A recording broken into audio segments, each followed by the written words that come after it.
other obnoxious ways to start a talk show. How's it going? Listen to this music. Oh, yeah. What are you doing? Hanging out in an elevator. What are you doing? Also hanging out in an elevator. Nice. What year is it? I don't know, but this is like the Morley Safer show or something. Yeah, this is like a 1992. Yeah. Did Jenny Jones, Yeah, Jenny Jones show? Geraldo Rivera News Hour. I'm in the elevator backstage of Sally Jesse Raphael. Ready to go under Ricky Lake. Yeah. That was a good one. That was a good one. She was great. It was all the same show. Yeah. And there was like 5 different shows. What was because Montel had one. Montel Williams. I'm saying Montel Jordan. Montel Williams. Montel Jordan is This Is How We Do It. Oh man. This is how Who we was do it. who did Montel have a show up against? Like there were 2 shows that were very similar. Maury Povich. Yes, Maury Povich was the Montel. You've also got Jerry Springer. He was like a different the thing. seedier one. Yeah. But Montel, because like Montel and Maury both did the like, you're not the father. Oh, there was like a reveal, like a you're not. They do a DNA test, and they talk to him and be like, he's the baby daddy, and then they bring him on and be like, That's where that. Yeah. all right, That's where people started. all right, Sean, Hey. here's the deal, and DNA results came in, and you're not the father, and then they get up, and if they're not the father, they get up, and they gyrate around the woman who is now a single mother, and they're just like, Wow. yeah, that's what they do. That's incredible. The People's Court. Yeah. Oh yeah, that's another one. Yeah. Yeah. Yeah, they're like bum bum. Or I think I'm That's thinking Law of and like yes, I think I'm thinking of like both Law and Order and Night Court put together. I never saw Night Court. Always heard great things. Night Court had a great theme. I feel like every comedian that I like grew up with Night Court, Night Court's great. and it's like very well respected. Night Court's great. And Night Court had it was in my head. I faded out the music so I could sing. Bum ba-na-na-na, bum bum bum, ba-na, bum bum bum, ba-da-dum, bum bum, bum bum ba-na-na-na, And ba-dum, bum, what kind of bum, like bum, intro was bum, it? bum, Was it people bum, going? bum, Was bum, it like bum, clips of individuals going like this, bum, or was it more like Law and Order, where it's just like a crazy? I love the Law and Order intro. Yeah, it's like black and white photos and stuff. Yeah. Yeah. It's that was Law and Order has one of the best intros ever. Night Court was yeah. Night Court. I mean, Law and Order. Law and Order has such a good intro that it makes me go, maybe I do like it, and then I'm like, no, I don't like it. Oh, you don't like? I mean, like it's totally. I mean, you always know what you're gonna get. Yeah, it's always good. It's always like 100% solid. It's like like of what it is, and it's like a Tom Clancy novel. It is like a Tom Clancy. It's like novel. a Tom Clancy. It's like a John Grisham novel Yeah. mixed with a. It's a John You couldn't even give it to Clancy. You were just like, it's not really. Well, like it's just Tom 'cause Clancy. It's more like a John Grisham novel. John Grisham is law. Because I wipe my ass with Tom Clancy. I don't. So I don't. if I had a stack of toilet paper, I could point to that and be like, there it is. Yeah. If Tom Clancy made toilet paper, it would be, it would just be descriptions of the ply, of the kind of ply that the toilet paper is, and it was like it was made from California redwoods, and the I can't even. Is that The your double Tom aluminum Do you know what Tom carbide. Clancy looks like? He looks exactly like you would imagine he would. He looks I like just am picturing he looks mostly like, the gear he's He looks wearing. like a U.S. Navy warship in human form. Oh, Yeah. I see. Like Donald Rumsfeld. Yes, kind Okay. of. Yeah. Slap some aviators. Like you go like and a this? USS Nimitz with cap on with the gold. the thing, laurels. the Like laurels he on got them. into some sort of military film festival. Yeah, and then like a nylon kind of like navy jacket of some sort, With like a Coast Guard jacket. with the kinda. brushes, the like. The... Yes. Like it's. I should just find a photo of him so you can see. I feel like he's got like a jaw that's it's like one of those like jaws. He's like, is the bottom of his head wider than the top of his head? It's like he looks like Ed that. Asner and Up. He's like a gray-haired American dad father, like the dad from yeah. So, so it's the guy from Up. It's the protagonist from Up. He's Ed Asner, but like, Oh well, yeah, kind of. right? Does he have big, thick black glasses? That's just for today's super Oh, serious yeah, question. kinda. There you go. It's Well, oh, well, let me see. That's him. Wow. He's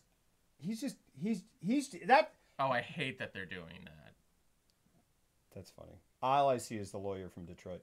There's Oh, I hate that they're doing that. It's a. Oh, they're putting. Wait, on the Sum of All Fears? They're putting Jim on every single Tom Clancy cover. But that had nothing to Like do these with are him. the book covers. He was like 11 when that came out. Yeah. What? Oh, that's stupid. Yeah.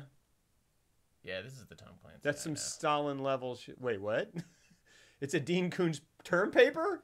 Hold on. I will not This is the stand for Tom being. Clancy I know. Here you go. That guy, that picture, wow. That you got it, boy. I nailed it.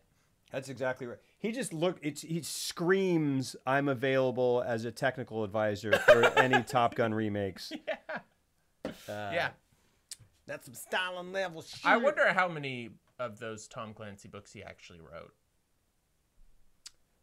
What, I the ones wanna- that say I- written by Tom Clancy? Mm, Or is it like where he's like producing books I now? want to say that like is a thing, and He's I like- think even when he was alive, it was like this is by Tom Clancy, but everyone knows it's not. He's like Hans Zimmering books. Yes. I'm not trying to like Hans Zimmer, you know. It's but, right, like, all right.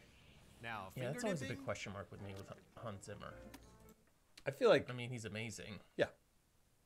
I mean, he's. Oh, yes. Now entering the courtroom. Dum, bum, bum. He's a single mother somehow. She owes $15 on back rent. She says the air conditioning went out and caused a leak in her floor. He still can't understand how he's pregnant. Now entering the. Oh, wow. Dang. Judge Wapner. The People's Court. This court is for people. Keep those fucking dogs out of here. Did you ever see the Judge Judy? I think it was Judge Judy, where a teenage kid was being accused of stealing something, and he was like, "I didn't do it." And then they were saying something, the woman accusing him, and he interjected, and he goes, "That's not what happened," or he said he was like, "No, we didn't steal that because we didn't get out in time," or like he just said something that it was like, "You poor fool." And everyone just looked at him and just went, "Oh, buddy." And he still didn't understand. He was just like, it's like, cool, cleared my name. And Yeah. he was like, And Judge Judy's like, listen here. And it's like she's Joan Rivers from Spaceballs, and she's like, she's a very wealthy woman. I'll bet she is. She's like, She she's sold like, her career. She should be. She's like super rich. Judging Judge Judy. Pardon me for. Let me find her net worth real quick. Definitely a thing. He has ghostwriters. Oh. So he, it's like a book that's like, from 2 of the 3 producers of the last Tom Clancy novel. Which ones? Like, You're like- how far back does that go? Because I had heard that when I was a kid. Sean Steelgrave, thank you for the follow. Yeah. Really. But like but it says Tom Clancy, Yeah. but it just doesn't it just doesn't say he wrote it. I goes didn't like, know Tom know Clancy. if he had like a subsection of like Tom Clancy Presents or something like that. Yeah. Yeah. Dang, Judge Judy's worth $400 million. What? That's crazy. That is crazy. That's more than how is that possible? That's more money than Tom Cruise. Not more money than Tom Clancy. Is it more money than Tom? How do you know how much money Tom Cruise has? Okay. What do you think it is? I think it's. I mean, if Judge Judy has $400 million, I think Tom Cruise has $401 million. I think Estimated him. I think it's does have more. it's got to be like $50 million. Is that a stupid? That's a real dumb thing to say. Really? Why are you so dumb? Is it dumb? Is that all? It's more than 400 million. Oh, she said 400 million. What did I say? 50 million? And you were like, All yeah, right. that's got to be Hey, true. And then you're hey. like, what is it? Hey, 50 million? hey. And I was like, what are you, I thick? didn't. That's not what happened, because when we stole it, we left the other thing there.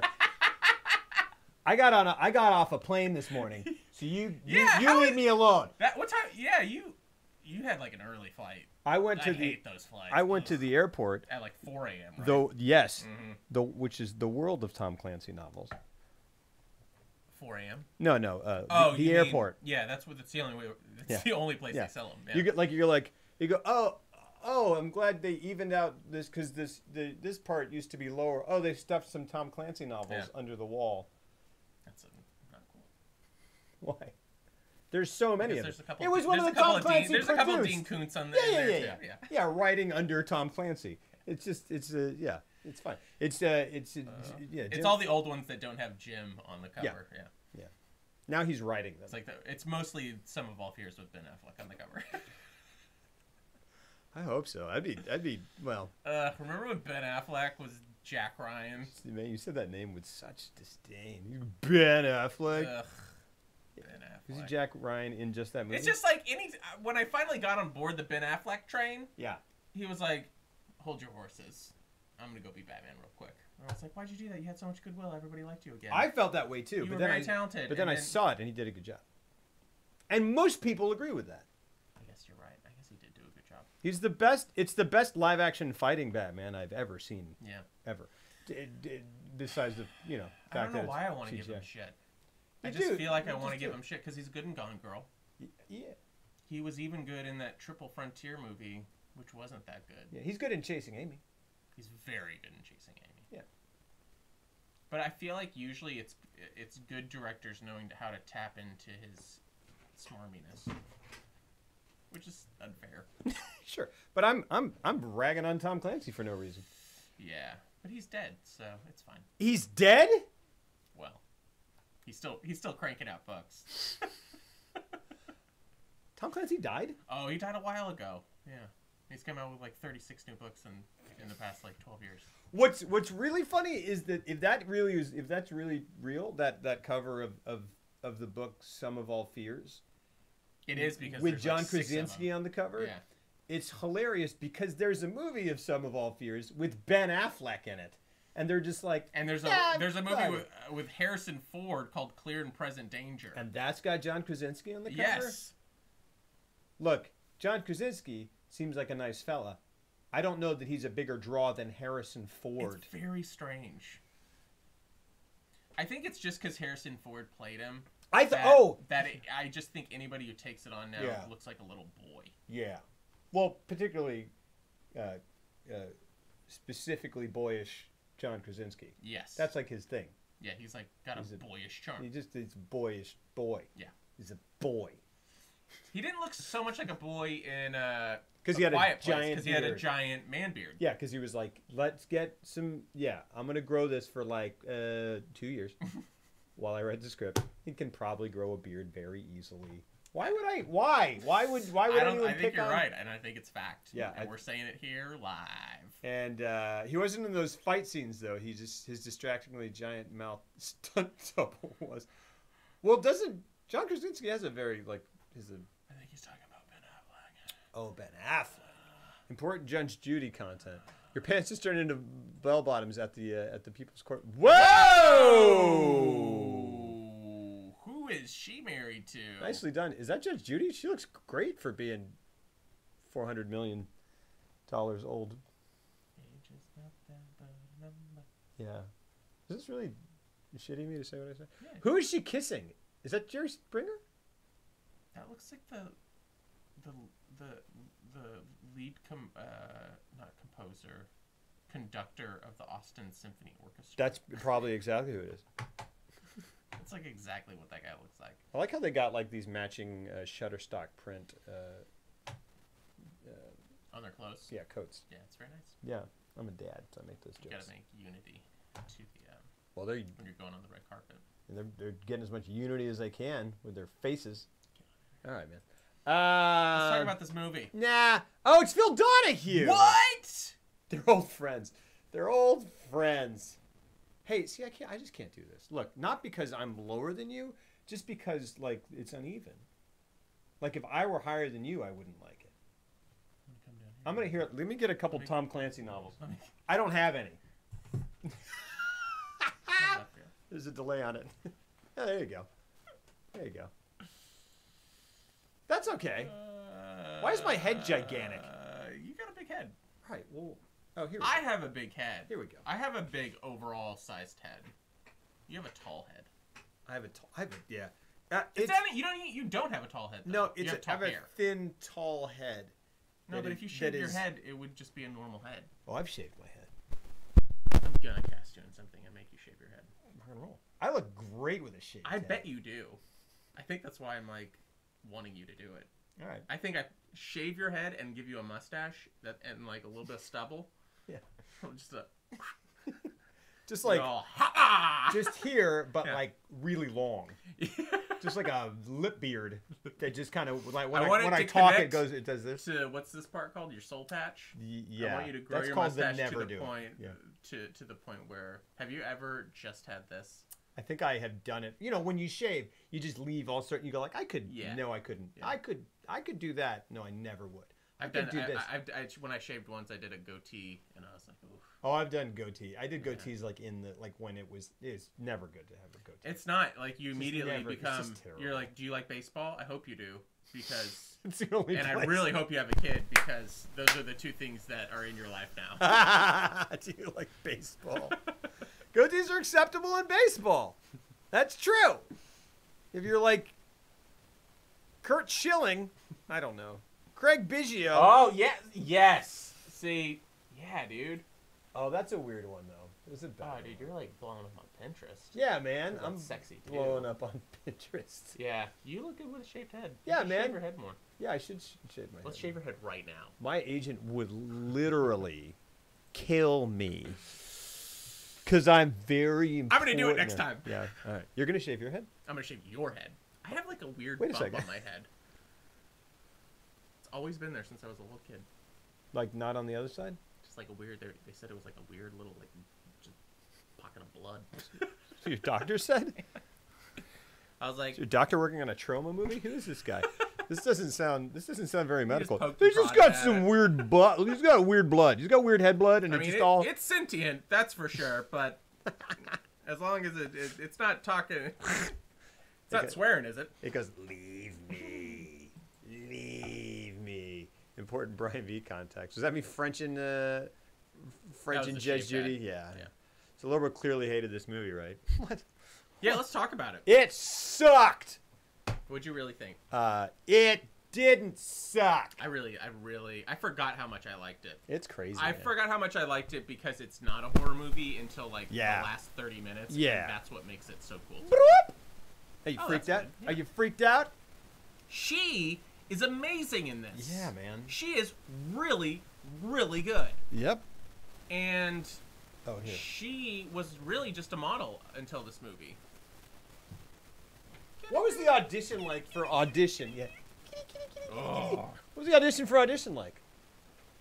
Cause like, what if they were like, what if they like, they sent out the script and then you read the script and then you show up and they're like, and you're like, wait, and they're like, I don't know. And they're like, no, but really, will you just marry me? I was so surprised. What's up, Mr. Catacomb I don't Preacher? really know a lot about Takashi Miike. Yeah. Like I haven't seen a lot of his movies except for this one now twice, and I think I've seen parts of Ichi the Killer, but I'm not like a big. Yeah, he's made like an insane. I heard that he's made over 100 movies. Yeah, he's like makes 6 movies a year. He's prolific. Yeah. And then this was like a. Oh, go ahead. This was the one that like broke him out. And it was sort of like the other ones were like. He was like doing family friendly and comedy. Like this was like his first like horror movie. Oh, it was? Yeah. Oh. Right? I think so. Maybe. What's up? Well, apparently, because I was reading a thing, and because I don't know Takashi Miike's work either, except by reputation. Mm-hmm. He was just here, by the way. Like, at Fantastic Fest. Oh yeah. And did you know that the Bong Joon-un? Yeah, Bong Joon-ho. Bong Joon-ho. Yeah. They dedicated. He was here. Yes, I saw that. And he was here. Yeah. And they because his new movie Parasite. Yeah. They played. That movie looks. I'm so excited for that. Yeah. Goodness. He is such an amazing filmmaker. And they dedicated the draft theater. house to him. Yeah, it's like which the I thought Bong was Joon- fucking awesome. Yeah. And then Takashi Miike is like, sweet. Yeah, he's like, I'm also here. Yeah. Guess I'll just take my copy of Audition. Yeah. I don't know why we picked him. Are we because Bong Joon-ho is Korean, Takashi Miike is Japanese. Or we just picked like. Was there anyone else of note there? I'm sure. I would imagine so. Sure. but being two highly influential horror filmmakers. Eastern, filmmakers. Yeah. It kind of be like, hey. Yeah. I mean, I'm also here. Yeah. And I'm also kind of legendary. Yeah, cool. I'm Takashi fucking Miike. Yeah. Bong Joon-ho. Important Bong Joon-ho content. This is going to continue on that. Oh, by the way, important John Waters content. Bong was at a loss. Cutting 25 minutes felt like taking out a major organ. Without the dialogue, is this a Tom Clancy novel about Bong Joon-ho's day? Clancy doesn't cut anything. Without the dialogue, the movie became incoherent. Character motivation made no sense. That day, he managed to save one scene. The moment when a train guard guts a fish in front of the rebels as a show of intimidation. Bong and his cinematographer loved that shot. Harvey hated it. Why fish? We need action, Bong remembers. I had a headache in that moment. What do I do? So suddenly I said, Harvey, this shot means something to me. Oh, Bong, what? Bong as Harvey booms. It's something personal, Bong replies. My father was a fisherman. I'm dedicating this shot to my father. Weinstein relents immediately. You should have said something earlier. Bong, family is the most important. You have the shot. I said thank you, Bong says, laughing. It was a fucking lie. My father was not a fisherman. That's what a lie is. You just got bonged. You got bonged, ho. I can't say that.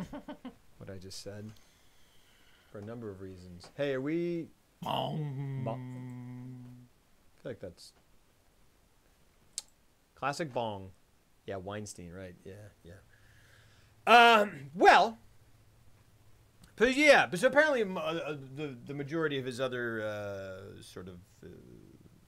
or a number of his other very well-regarded films are just like each of the Killer's buildings is like top to bottom, like right, whatever. And so going into this one, you would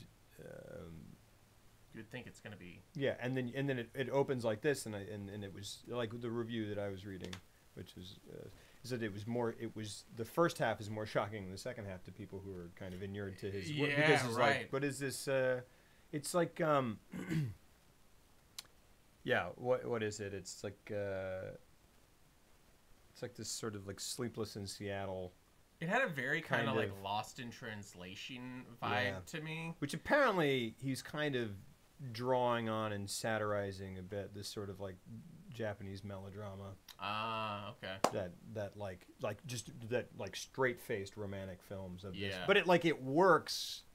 It's so as good. I mean it works because you know what's coming. And we talked about this before, and I think this is a huge thing. But like, I have never seen that movie.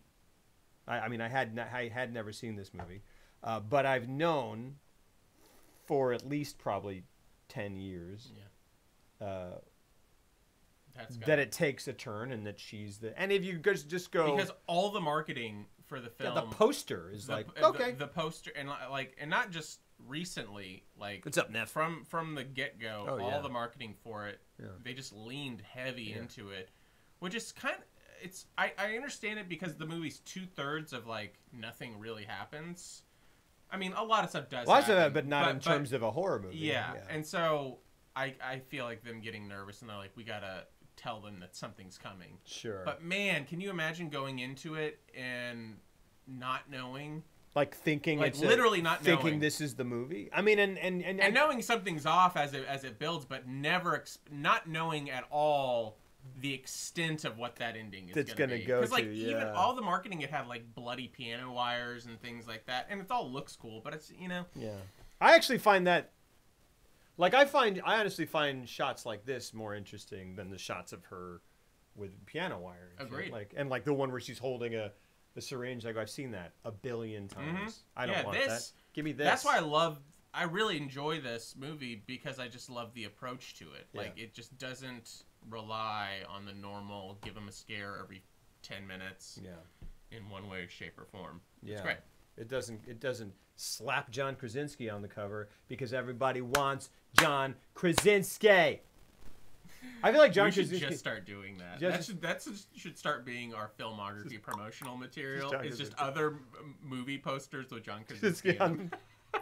Make T-shirts. Yeah. Get sued by like both John Krasinski people and the film. Yeah, that'd be great. I wonder how involved Miike was in the promotional material. Yeah, I don't know. I would probably imagine not a lot. I feel like John Krasinski is now doing the Tom Clancy thing where he just appears on book covers that he doesn't have anything to do with. Oh, he has no. Like it's like I guarantee you, he's the like, Grapes of "Oh, Wrath, fuck." and he's like, Yeah. it's like him. Yeah. He's like, well, But like I signed. but like him as Jack Ryan in that getup, and there's like a dust bowl behind him. He's just like annihilating mice. Yeah. Just like, Yeah. yeah. Men, Yeah. not mice. Is that a rewrite? Is that a reimagining? Which one is he? The Man of the Mouse? Well, is he? Is he George or Lenny? Yeah. I feel like he would be Lenny. Agreed. Yeah. I think he would agree that he would be Lenny. Yeah. I think he would want to play George. I think he would want to play Lenny. All right. Cool. He looks like a Lenny. Because he looks like John Malkovich. Yep. That's what we'll do. Boy, Gary Sinise is like the Georgiest George who ever Georged. If you were going to like cast it like they did, as they did, you would pick Gary Sinise as they did. Yeah. Good call, guys. Oh, this is the kind of trenchant film criticism you can expect here on Film Lager Fleet. I wonder how involved. Yeah. I haven't seen this film. Can I trouble you for a one-sentence pitch? Yes. Hold on. Nefertum, we did see Lost in Translation. We did a filmography on it a little while back. By the way, I did, but I don't know. By the way, I'm wearing a John Waters Serial Mom shirt. Yeah, dude.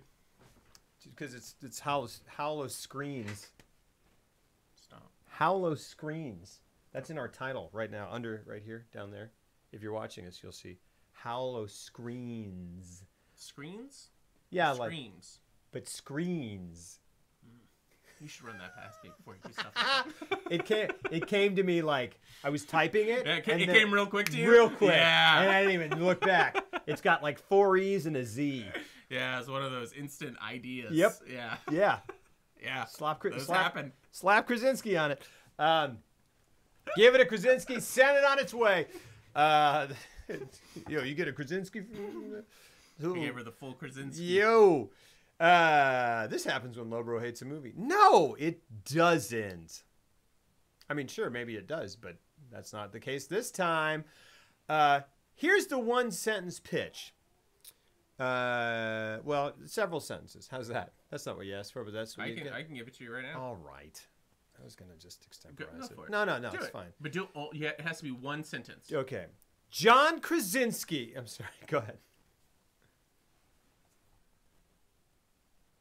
I lost it. Okay, here's the deal. There's a guy who owns a video production company. All right. I got it. This disturbing Japanese thrill Wow. follows Aoyama, a Yes. widower who decides to start dating again, aided by a film producer friend. Stop.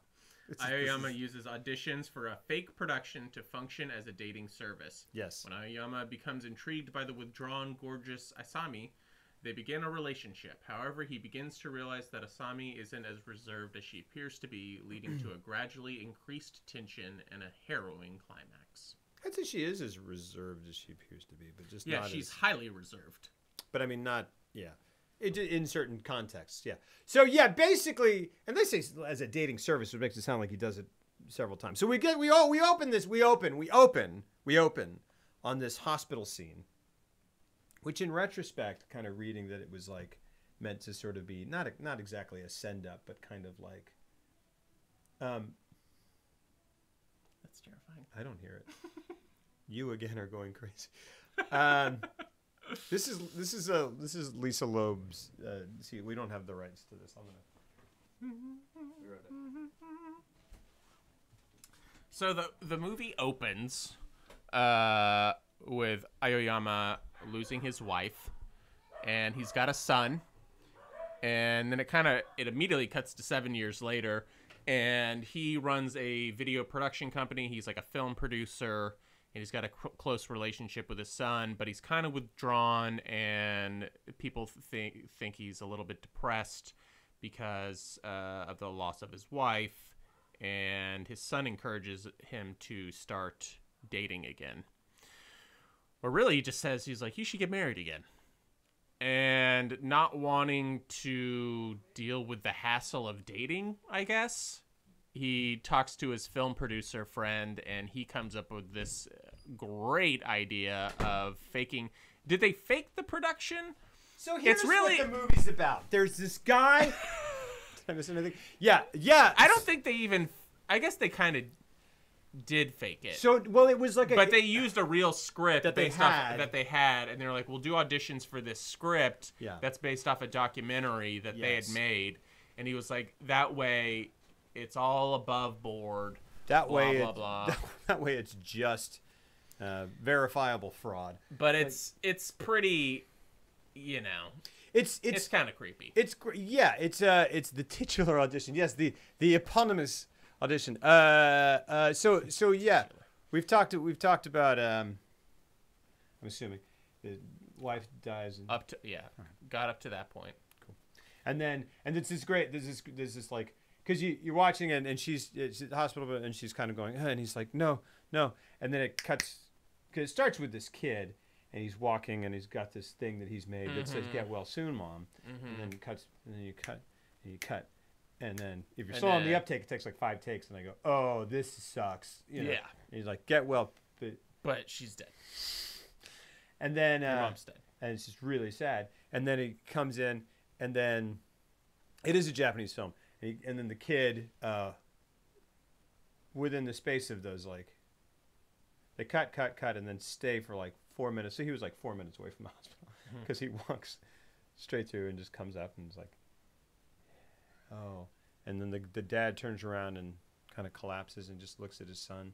And it's very, like, I mean, it like... He's very good in this movie. He's very good. He's And very the filmmaking here, even if it is sort of like, it's not, it's like, I get where he's drawing inspiration and almost like the review again said it was kind of like aping it, but it's not like, it's not, you know, derisive. It's not looking down at it really. I mean, you maybe, because it's heartfelt. I mean, it works as itself. Oh, they play it straight. Absolutely. And they play it straight and it works. I feel like they, like, what is Old Boy Korean?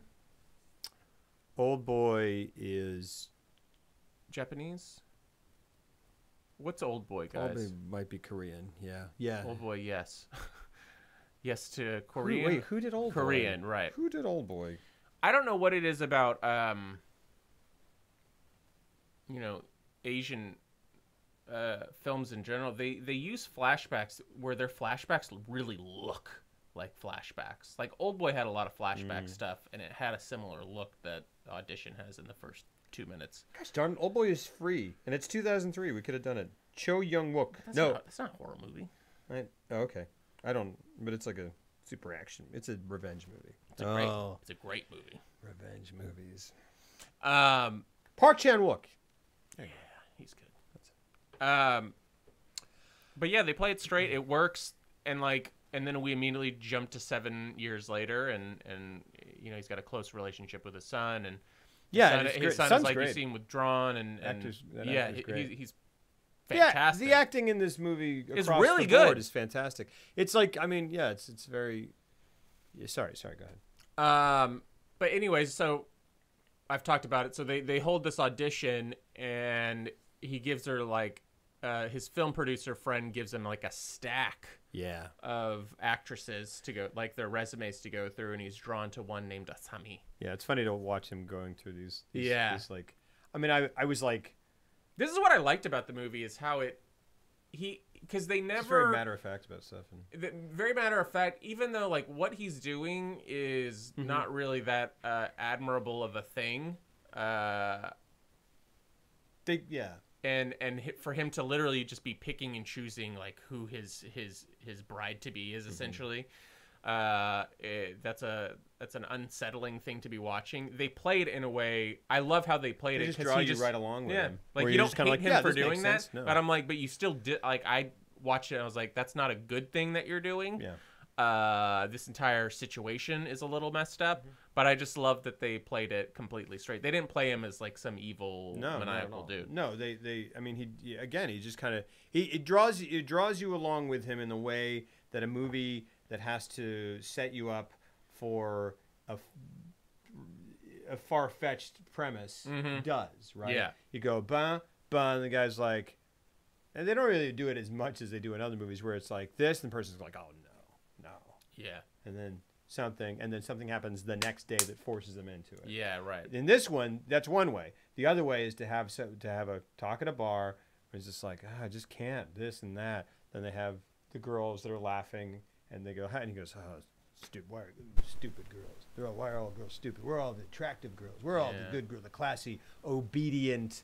Yeah, that was a key thing. He wanted a kind of stately, like elegant, obedient, but like the classic sort of demure subservient kind of Japanese wife. That's what he wanted. Yeah, and it's very much it. You know, it honestly.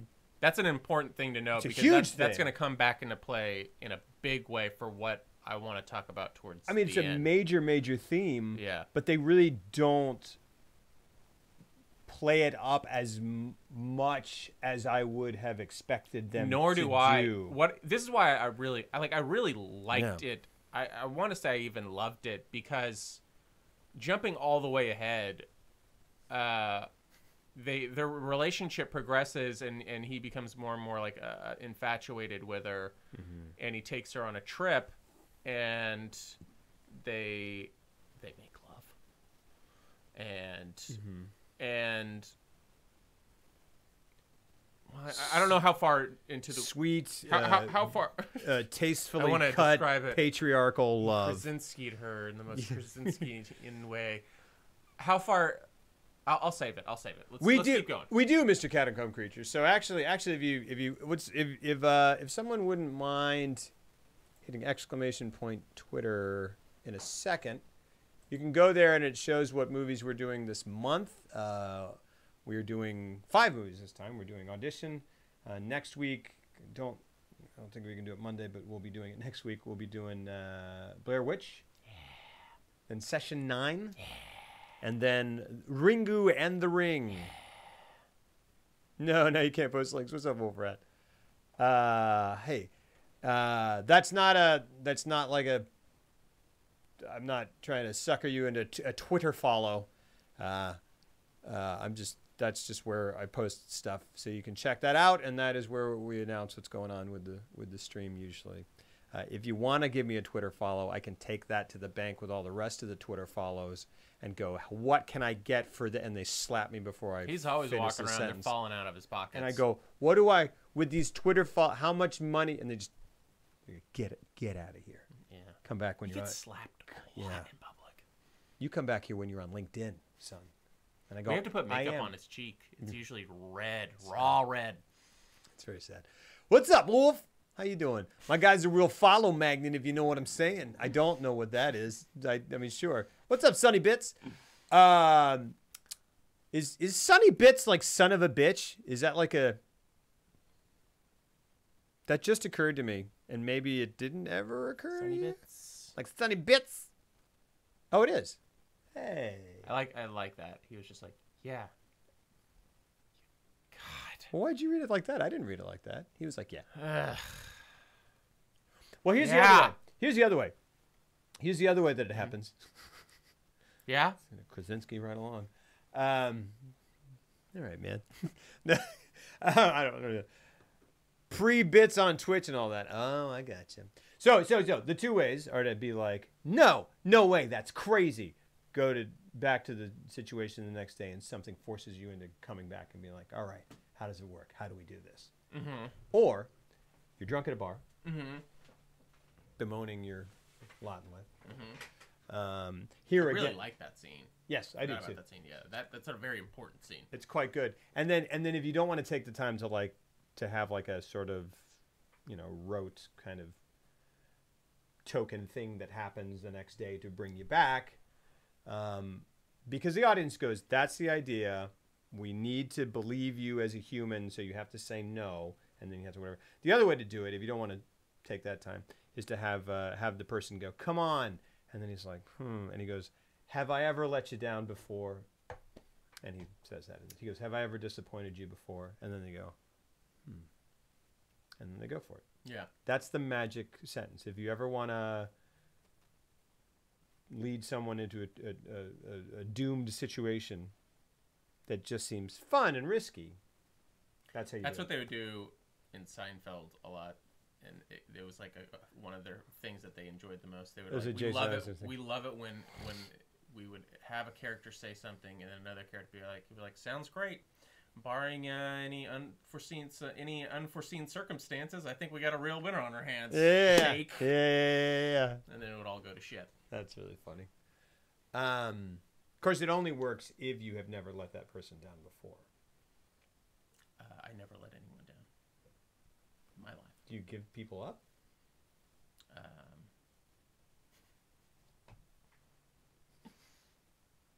Do you run around and desert them? I was just trying to think of the next line. Because I was like, no, but I do that. Are you going to tell a lie? Are you going to say goodbye? Oh, I screwed it up. I was trying to play to imagine. Okay, so anyways, he meets Asami. Yeah, because she comes in. She's he's the very 28th and 30th. transfixed by her. Yep. And she does the crossed leg. Oh, that's the other movie. What's up? So she sits like this, and then she uncrosses her legs, and you're like, "Hey, she's not wearing any." But Stone.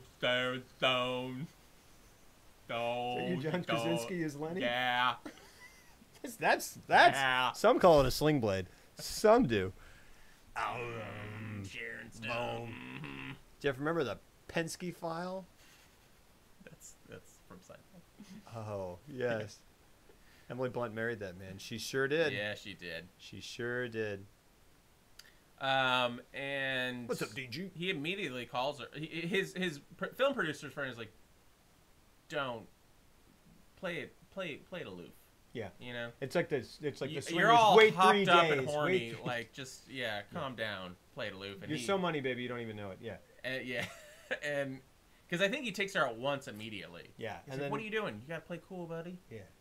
He's like, like, "You're don't already-" call her again until we have the second whatever, which they never do. Because he's immediately suspicious of her. Yeah. He's like, she goes in. He's like, immediately he's just like, there's something I don't like about her. Yeah, he's like, just a vibe. And then he's like, I checked up on her and I can't verify like where she works or anything that she said in her resume. I can't verify. Yeah, and he's like, which unsettled him further. He's like, I can't put my finger on it, and the other guy's like, I want. It's like I need to put my. I want to put my P. Finger. Oh, my P. In the V. Gotcha. And he goes, all right, that's what this whole thing's about. Yeah. I don't know why I would be freaked out by it now. Yeah, and they do have like a, they do interestingly have like a classic montage audition, as you would expect, like as they do in movies. Like I was a little surprised that they did, like where it's just like dun dun dun, but it's like that's like a thing that like never. That's a film trope. That's a convention that like never gets old, in a way. The building a relationship via montage. Oh no, the montage of people auditioning for something. Oh yeah, yes. Like I thought that was fantastic. It was, but it went on really long. It sure did, and it's good. And it was such a driving point of the story that it. But I mean, like I don't think I've ever, as many times as I've ever seen that. Which, like, you can always kind of go like, oh, here comes okay. Yeah, they're going to do that. And then I'm always like, this is enjoyable. I've never seen one that I have not liked, even though I've seen it 800,000 times. I'll say this much. That audition, I was like, what the hell kind of audition is this? Because they were disrobing, getting naked, tap dancing, doing cheerleading moves. And like, it was an odd assortment. But I guess they said come in. You need to have a skill. He was very big on the talent portion of because he was like, I want an obedient woman. He's like, I want an intelligent woman, an obedient woman, and someone who has a skill. Yes. I like playing piano or something. He's like professionally, and he's like, no, but I just want a woman who can like take a piano, take the wire out of that piano, and then I didn't even think about dismember. Yeah, I didn't really think. Because they really talk about the piano a lot, and that's interesting. Here are some things. There There are just these little things where he's like, "Oh, it's just like buying my first car." They're just these little lines that are just kind of, plop. They're just popped in there, but both characters just go, "I just said that, and that's fine." And he goes, "Yes, you did. Yeah, that is fine." It's interesting. So they just glaze over it, almost to the point that it barely registers in your brain that you're like, that you just compared getting married to buying a car. Yeah, man. It's not great. Yeah. And he's like, it's 1999, and we were in a patriarchal society. Yeah. It's fine. I don't know. So we're into the audition. There are questions here. I wrote some of these questions down. Have you ever had sex with someone you didn't like? Is a question they asked the women. Yeah. Have you thought about working in the sex industry? Sexity, sex. Have you ever seen any Tarkovsky movies? Yeah. Which is funny because I go like, which one of those is the most asshole question? I know. And it might be the Tarkovsky question. And then, at one point, a woman goes, she goes, stop that, and I realized my agent specialized in porn. And the guy goes, can we keep her for another job? Just these little, like, split-second bits of pure humor, which are very nice. The guy playing the film producer great. Was fantastic. Good. Oh, yeah, then it's like, then there's like a... Yeah, they're playing a lot of these things for laughs, and it is one of the more sprightly and entertaining parts of the movie, as montages sometimes can be, as a well-made montage can be. Then there's a woman who it cuts to her, and she goes, "This scar is from the first attempt, and this one is from the second." And they cut away, and I go, but it's like, but the thing is, it's not like it's like black comedy satire, but also kind of like, it's just like he's like, yep. Yeah. It's also realistic, like whatever. It's just interesting. Oh, that's cool. Damn Good Gamer got to see Kojima today. Whoa! Did you say, hey, what's up? Oh, Mizio has a song on. Yeah, I've been meaning to call them to ask them about that. Yeah, it's my buddies I have a documentary that I did recently. I know them too. My buddies in this band Mizio, I just did a feature-length documentary on the making of their last album, and they just announced yesterday that they have a song on the Death Stranding soundtrack. But it's like that they wrote for the game, and I'm not sure if it's the soundtrack or the like songs inspired by Death Stranding. Yeah, something like that. Which that's awesome. Which like Churches like got the first single or whatever. Churches? I don't know. Mm-hmm. It's like a band. Oh. Yeah. That's a chicken place. I know it's condescending, but it feels comforting. Because, they should call this... Because it was so... you were just like... I just loved it because you were genuinely like... You were like, oh, well, like Churches. Yeah. And you're like... And then I could see your brain going, it's like, that's a chicken joint. Yeah, well, I just thought it was like a Church's promotion, and they're like, buy a 6-piece with a biscuit, and you get the free Death Stranding. Snake. Study visit CG Project Red. Cool, you got to see. He visited CD Project Red, huh? Interesting. Yeah, he's gonna do a Dark Souls, Witcher, cyberpunk movie game with everyone. I'm so George R. R. Martin. What that game's gonna be? Cyberpunk? No. The George R. R. Martin. Oh. Dark Souls. Yeah. You're talking about Death Stranding. The one with Keanu. Is that the one you're talking about? That's Cyberpunk. Yeah. No, I'm interested to see what the hell Death Stranding is actually gonna be. I'm glad people are. Yeah, it didn't seem like your kind of game. Yeah, I mean, I get it. That's fine. I replayed all the Metal Gear games earlier this year, and I was just like, yeah, this is fucking all over the place. I love it. I love it, but it is bonkers. Well, yeah. Hey, they should have called this Monka S the game. They should have. Monka S. Here. Monka S is the name of that very nervous frog. I thought that frog was racist. Yeah. Oh, we're not supposed to talk about that? No, it'll... Hold on. Like, how did it get adopted? 3, 2, 1. It's all racist! I mean, I know it's not, but it was like adopted by them. Yeah. That's why he's swearing. That's why he's He can be used in many different contexts. Sad face.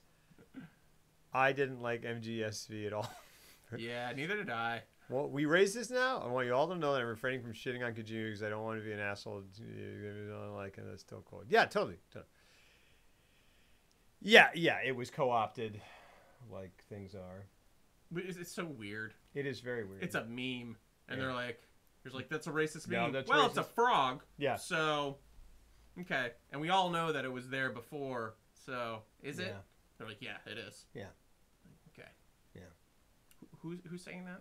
Yeah. It's like, it's just what we believe now. You can't use it. Yeah. Cool. Yeah. All right. Super sucks. Yeah. Oh, I'm definitely not crapping on him either. I'm just sure. Anyway. So here we are. We're at the auditions. He gets infatuated with her, starts going out with her, and she's very meek, and she kind of does the thing where she like says most of her lines. I mean, it's a wonderful performance. It is a fantastic performance. And I was waiting for it because I was like, there's going to be a turn later. Mm-hmm. And like, yeah.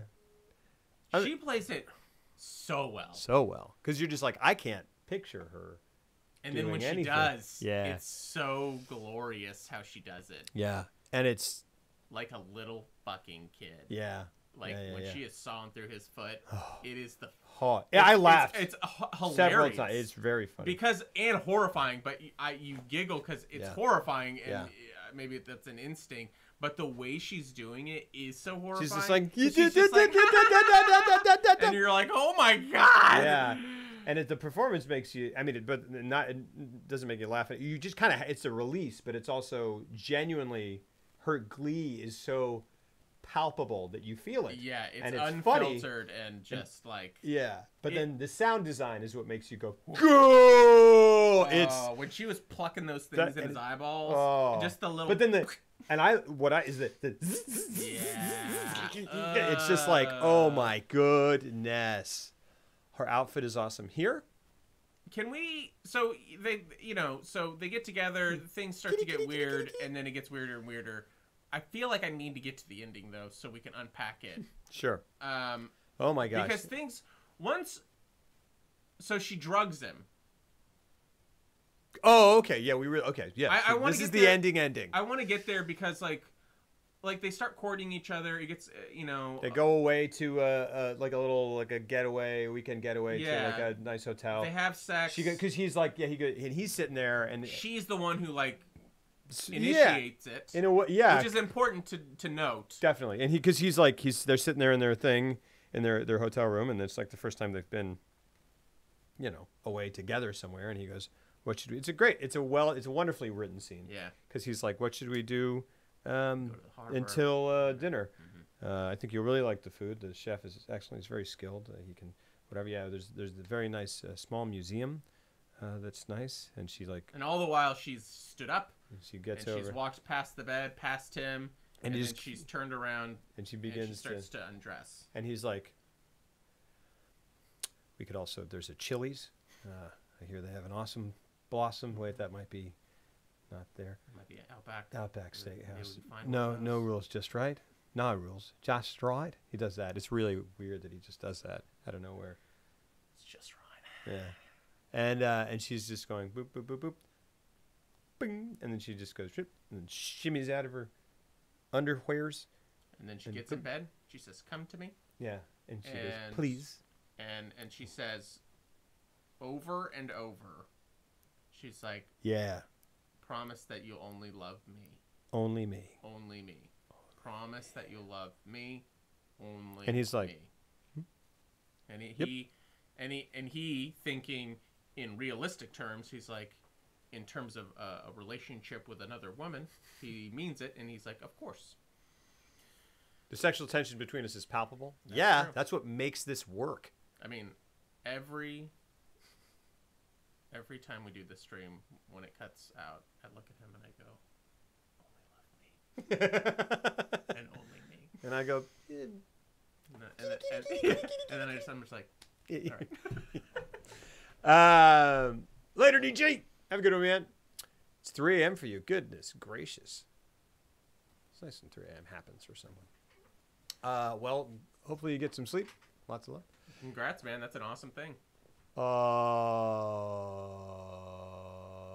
You guys answer your questions like keep an eye on your Twitter. Thanks, man. Hey, I'm getting that Twitter follower, Yeah, maybe. man. Sounds like I Yeah, might get it. man. Sounds like I might get a new one. You might get a blue check. Let's not. You might get a blue check. Come Come on. on, baby. Come on, give me that blue. I want it so much. I want it so only much. me. Only me. And anyway, so they do it, yeah, they do it. and And then it just goes. It does this very interesting. it's a lovely cut It just because goes- he slowly gets on top of her, and in the same take, Yeah. she flips him over onto his back, and the sheet blocks the frame, Whips and all of around. a sudden they've already had sex. And you just And go, they're what lying next to happened? each other, and it's awesome, and It it's is great. great, and it's mysterious, and you're like, what's going on? Yeah. I'm not sure. And then she's gone, Yeah. and he can't find her. And the next time, and he starts searching for her. And, Right. Oh, I and- forgot about that. And then the next time He goes to he goes, well, go ahead. He goes to the ballet. He goes because here and this is well so he starts piecing together what he knows about her from what she's told him, and one thing is that she used to study ballet, and one thing is that she had an agent who was a record guy, and one thing is that she works at a bar called the Stone Fish. Funny name, right? She says, and he goes, He's like, whatever. who gives a shit? Stonefish. Yeah, whatever. Is that funny? Yeah, cool. And then she goes, my boss there. He's like, I'll come see you with this stone fish. Okay, I guess it is funny. That's how it goes. It's a great He scene. giggled a little bit. None of this happens.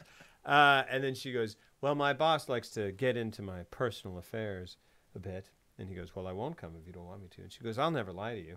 And you go, wait, that's a what bit I of a asked you. non sequitur. What? Yeah. And then, and so he's like, so he kind of, so after they go away and together and they do a nice little instant roll in the sheets, sexadoodle. Yeah. And she's gone. He's like, he goes back. He's like, I can't find her anywhere, to his producer friend. And he's like, You should let her go. and he's like, hey man, this is the last scene I'm in the movie, so like I don't know what I'm supposed to do for you. And he's like, I'm gonna go find her by myself. Yeah. And he's like, all right. And he goes, I don't need you. I liked that Awesome. scene I did too. before he stormed out. Yeah. He did this thing where he looked at him, and he's like, what? And he didn't say anything. He just looked at him, and he looked down, and he looked at him again, Yeah. like he wanted to say something. He couldn't. Yeah. I liked that. Yeah. It was very good. Like you forgot his line or something. But it was, No, yeah. I know. Yeah. No, it was very good. Yeah, I like it. And then he goes, I'm off to find her. And he goes, I'm gonna go to that place where the ballet school is supposed to be. And he goes there, and it's all boarded up. And he goes, I'll pry these boards off because I'm a man. He goes, Yep. "Rock." And then he climbs in, and he's like, no There's a- one's here. And then he hears plinking of a piano, or I guess he heard it outside. And in the corner, There's a man in a wheelchair. and everything's sepia all of a sudden. And everything's sepia all of a sudden, and you're also like, how long has that man been in Yeah. here? Because the doors are all boarded up. Yeah, he got real good at piano. Yeah. And he turns around and he's like, do you know where Asami is? And in a totally normal, not creepy way, he's like, did you touch her? oh yeah, yeah, Did you smell her? yeah, yeah. Did you hold her? He turns around in his wheelchair. He starts wheeling towards him. Yeah, it gets like this close to the point where the actor's like, He's like, all right, that's close like, enough. hey buddy. And then he like flips up the little foot pedals and he stands up and his legs are weird looking. He's got like wooden legs With like fake. that are carved to look like feet, and they're strapped around his nubs. They're wooden. Yeah. I mean, they're weird. I don't know Were what they not were. wooden? I don't know what they were. They were made of. fake. They're legs. definitely fake legs. Yeah. I just thought they were wood. Did you maybe like? Well, because it had like this sort of like corset stitching on the front that I was like, Oh, that's right. maybe it's like, I mean, certainly not latex. I mean, in real life it might have been latex. I don't know. It had to have been something sturdy though. Pudding. But yeah, he's got fake pudding. It's old pudding. What? I don't make it up. I Lather did up my make nubs with pudding. it. Yeah, it's weird. Hey, MM7, what's up? And then, but then it then cuts back to him very disturbingly burning the inner thigh of a like that 11-year-old girl. Oh, younger than that. Dad, 9-year-old girl. Mm-hmm. And he just goes, psh, and it's her. Mm-hmm. And he like hovers between her legs for an uncomfortable amount of time, which any amount of time, but then above and beyond that, and then goes, hooks left at the last moment. Which is the same place that in the before they had sex, she was like, I have scars, and she showed. She goes, I burned myself. I got burned as a kid, or I burned myself as a kid. Burned myself, yeah, and it was the same place on her inner thigh. Yep. And we're good, man. And anyways, he's like, what does he say? He just goes, go home. And then he's like, because he asked him, he's like, have you been with her? Yeah. Have you touched her? Have you smelled her? Blah, blah, blah. He goes, have you seen her? He goes, yes. Have you heard her voice? He goes, I don't know what you mean. And then he goes, have you touched her body? And then he's like, I'm not answering that. Yeah. And then he just starts laughing because he knows. And he knows because that means that dude's dead. Yeah. So this is the moment. This is the, maybe not the first moment, but it's where stuff really starts kind of going like, okay, what is happening now? And how much of this is really happening? Yeah, and what's real and what's not. Because when he goes to the Stonefish bar, yes,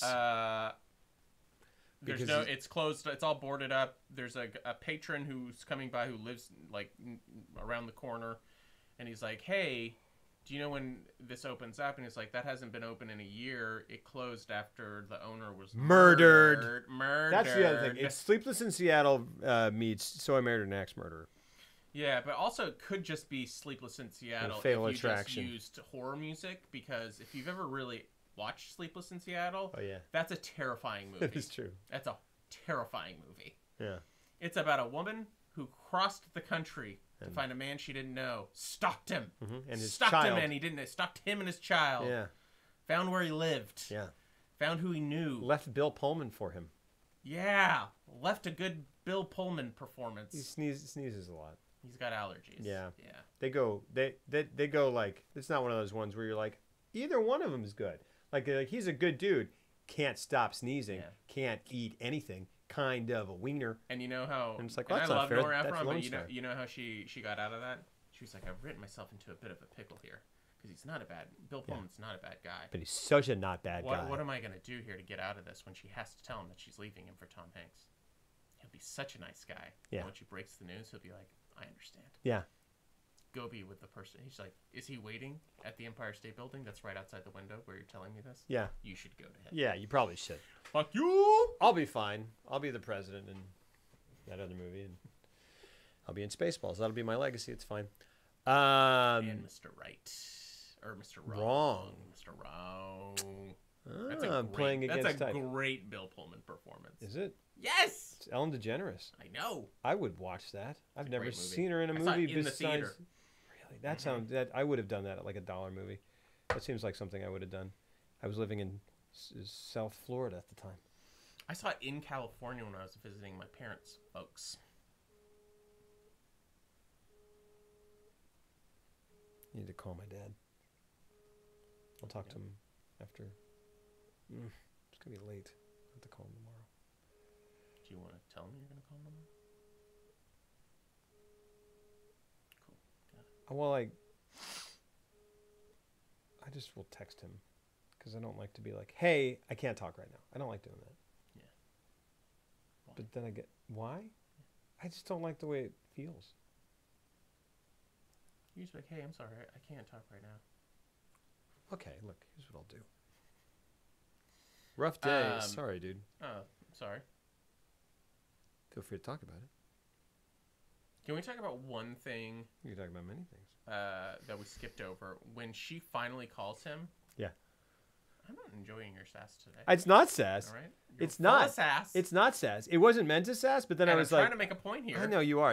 I'm still not letting you. It sucks. And you're just like, what is it, like a John Krasinski cover? And I'm like, fuck you, dude. All right. We talked about this. Don't do that anymore. I just like it. Just, it was such a. I just was okay. I'm still. Go ahead, please talk. No. Talk to your dad. Okay.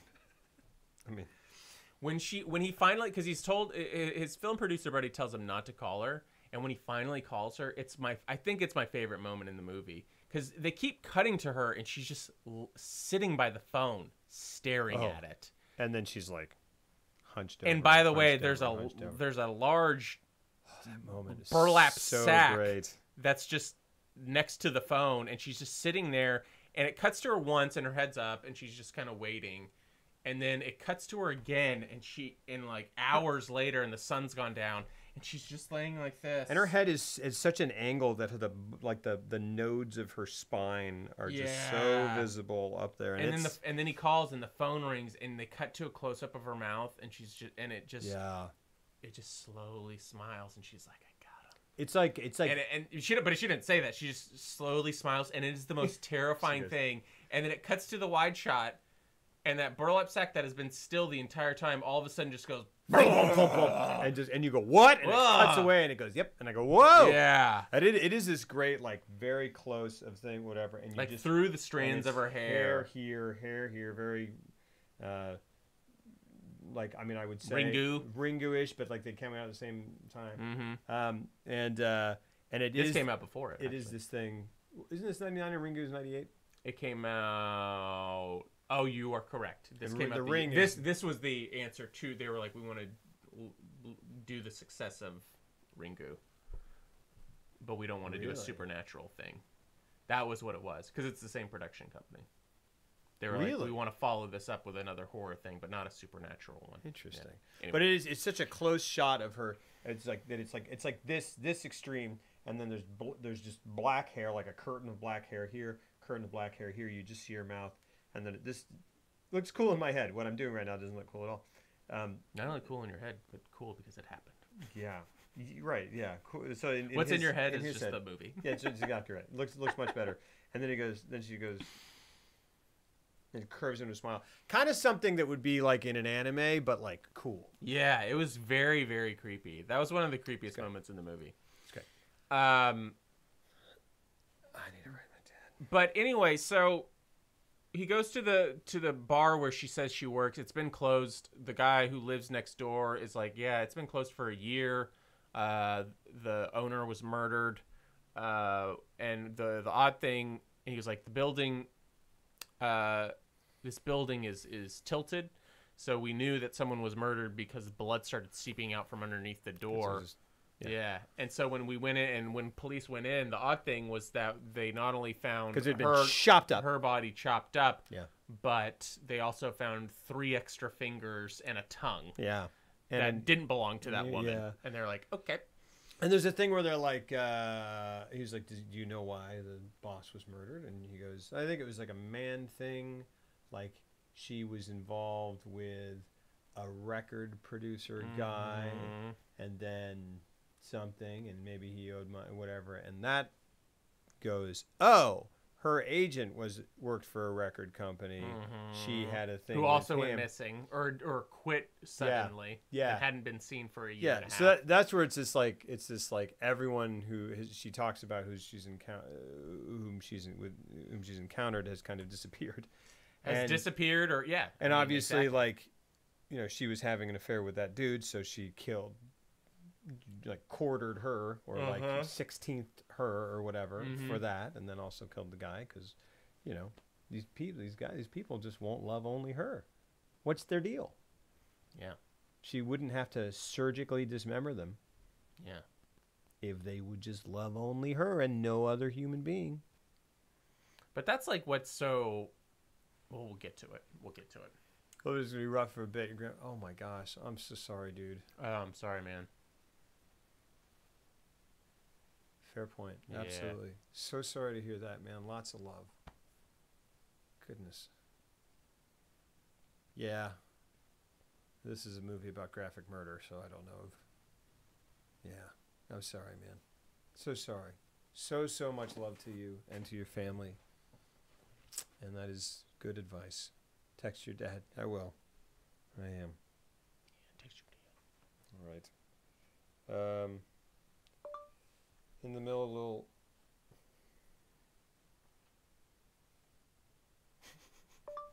of recording something. Is this how you use voice to text? Yeah, and I look off when there's no one there, and I'm like, He's always using voice to text me, Yeah. and he's like, "Sorry, I'm using voice." Nine times out of 10, when he's using voice to text, I'm like, "You don't have to tell me that you're using voice to text after every single text." You're like, because it's always followed by. I'm like, I know, because it's always followed by an apology. well, it's because it's all Or like, typos. yeah, it's all typos, and then he's like, "Sorry, I'm using voice to text." Yeah. Anyways, here's this thing. Yeah. Blah blah blah blah blah blah blah blah blah. Sorry, I'm using voice to text. Well, and it's always stuff like, Jeff, I found out I'm really racist. Oh, sorry. What I meant to say was not frog emoji, that. frog emoji, frog emoji. And I go, sorry. What I meant to say was not racist. It's just voice to text screwing stuff up. Oh my goodness. Yeah. Fourth hospitalization. Things are doing better than I was going to do. Oh my goodness. Yeah, man. Yes. Oh, that's yes, crazy, yes, man. yes. For the next few hours, but I'll definitely call you tomorrow and update you, period. Love you, pop. That's what I call him. Pop, pop, pop, No, pop. not really. I was doing that for you guys.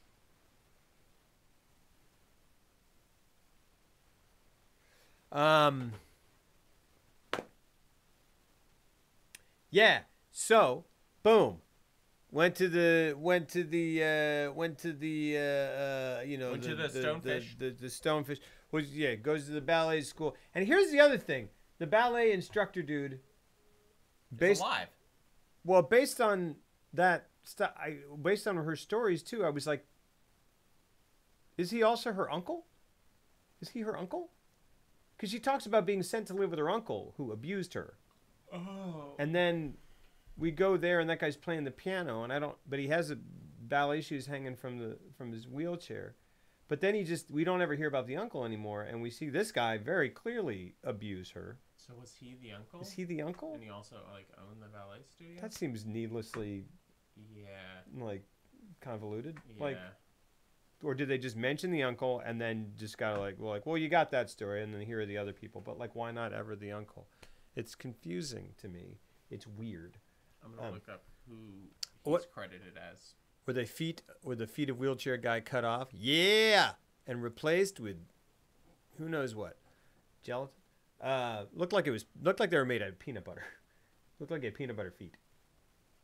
What are you talking about? They looked like Peanut wooden butter. feet. I feel like they looked like peanut butter. Because it was brown? That's one reason, yeah. Peanut butter's brown, man. The movie was based on a novel, so maybe there's more you're there. doing right now, or? So we're getting dangerously close. When I said it, I also felt, yeah, yes. He's just credited as old man in wheelchair. Yeah. So I don't know. Here's what I need to do is look up the blow by blow of the. Speaking of blow by blow, there's a weird scene we're gonna get to later. Oh Lord, yeah, that was weird. I was like, wait, huh? So after he goes to the bar though, and he realizes that the bar's been closed, he goes home, and he cracks open. His son is gone on a date, and he cracks open a bottle of bourbon because every night when he comes home, he has a ritual of having a nice strong drink. Mm-hmm. Before that, we're treated to this first-person view of someone watching the house. Oh, yeah. And sweeping through the house and looking at the bottle of bourbon. Looking at the bottle of bourbon, looking at the photo of his dead wife. And who could that be? Yeah. And then looking at the dog. Yeah. And when he gets home... And you go, that dog. Yeah. The moment, I forgot... Because I forgot a lot about this movie, and the second that dog came in, I was like... I go, Fiddle Attraction? Cool. That dog, but that dog's... Something's going to happen to that dog. Yeah, as soon as it looked at the dog, and the dog, I think, was looking back at it. I was like, yep, you showed me that dog too many times. Yeah. That dog is getting Glenn close. Oh, is that what happens in Fatal Attraction? By the way, we need to do a month... On Adrian Lynn? On Michael Douglas... sex movies. Yeah, Michael Douglas. Basic Instinct. That can't handle his women month. It's gonna be Basic Instinct, Disclosure, Oh yeah. Fatal Attraction. I forgot. That's the trifecta. Yeah, and Fatal Attraction. Like, and is there a fourth one? I'm sure there's gotta be. But those three are primo. I forgot Like, there's and a he third is a one. sex god in those movies. It's Which how is they so it's how confusing they treat to me. him. I'm not trying to Disclosure, knock Michael Douglas. He is like wanted by every woman in that movie. Oh my gosh, what a crazy! That's a crazy. I haven't seen. What a that movie crazy! in years. I've never seen that movie. Oh, what, it's Crichton. bonkers. It's Crichton, isn't it? Yeah. Did he direct it or did he write it? He wrote it. Yeah. It's a Sonnenfeld movie. Barry. Wow. Yeah. What a crazy movie to revisit. Oh yeah. Now. Kind of ever, but especially now. We should do that. We should do a that. whole month on that. I want to get canceled. It would be very interesting to watch those. Does the War of Now. the Roses count? Yeah, that should count. I've never seen that. I've one. always wanted to see that. Oh my gosh. Is he in that? Yeah, is it him and Kathleen Turner? Oh. Wait, it's War of the Roses? I thought War of the Roses was DeVito. Oh, it might be. Romancing the Stone is Kathleen Turner You're and right. Michael Douglas. He Which I guess is in War kinda of the fits. Roses. Also, Romancing the Stone's just a really good movie, though. I And want you ever see the Jewel of ones the where Nile? he is literally seduced by a woman, but they just those movies treat him as if he is such a wanted man. Like women can't control themselves Look, and around again, him. again, And I'm like, what? I know. You're Michael Douglas. I know. You look like Michael Douglas. Yeah. Long, just Flowing hair. They just. he's like feathered out I more. just never. Come on. I got to see that Black Rain movie or whatever. It's terrible. I got to see it. It's great. But I've just It's like great and it's terrible. good for Michael Douglas and like, but I've just never understood the Michael Douglas thing. He looks like a very intense like praying mantis who's walking around like a human. Okay. He just looks like a bug to me. Really? Do you not like him as an actor? I enjoy him as an actor. I enjoy him. I really liked him in A Perfect Murder. Me too. That's another one. I love that movie. We'll do Perfect Murder too. That could be the fourth. It doesn't necessarily fit it, but it certainly fits into that sexual psychological thriller. I like War of the Roses because it's around the same time. Okay. That's a really funny. You've seen it? No. Okay. No. But you're saying. But you're talking like you've seen it because you were like, that's a really. I cut you off. Were you gonna say it's a really funny movie? It's fine. But you haven't seen it. No, it's just fine that you cut me off. Well, now you know how it feels. I do it constantly, don't I? Don't I do it all the time? Yeah, quite often. I really do. Yeah, you do. Really sorry. It's cool though. Did you touch it? Hey, I'm really sorry. Yeah, you should be. Let's continue though. Okay.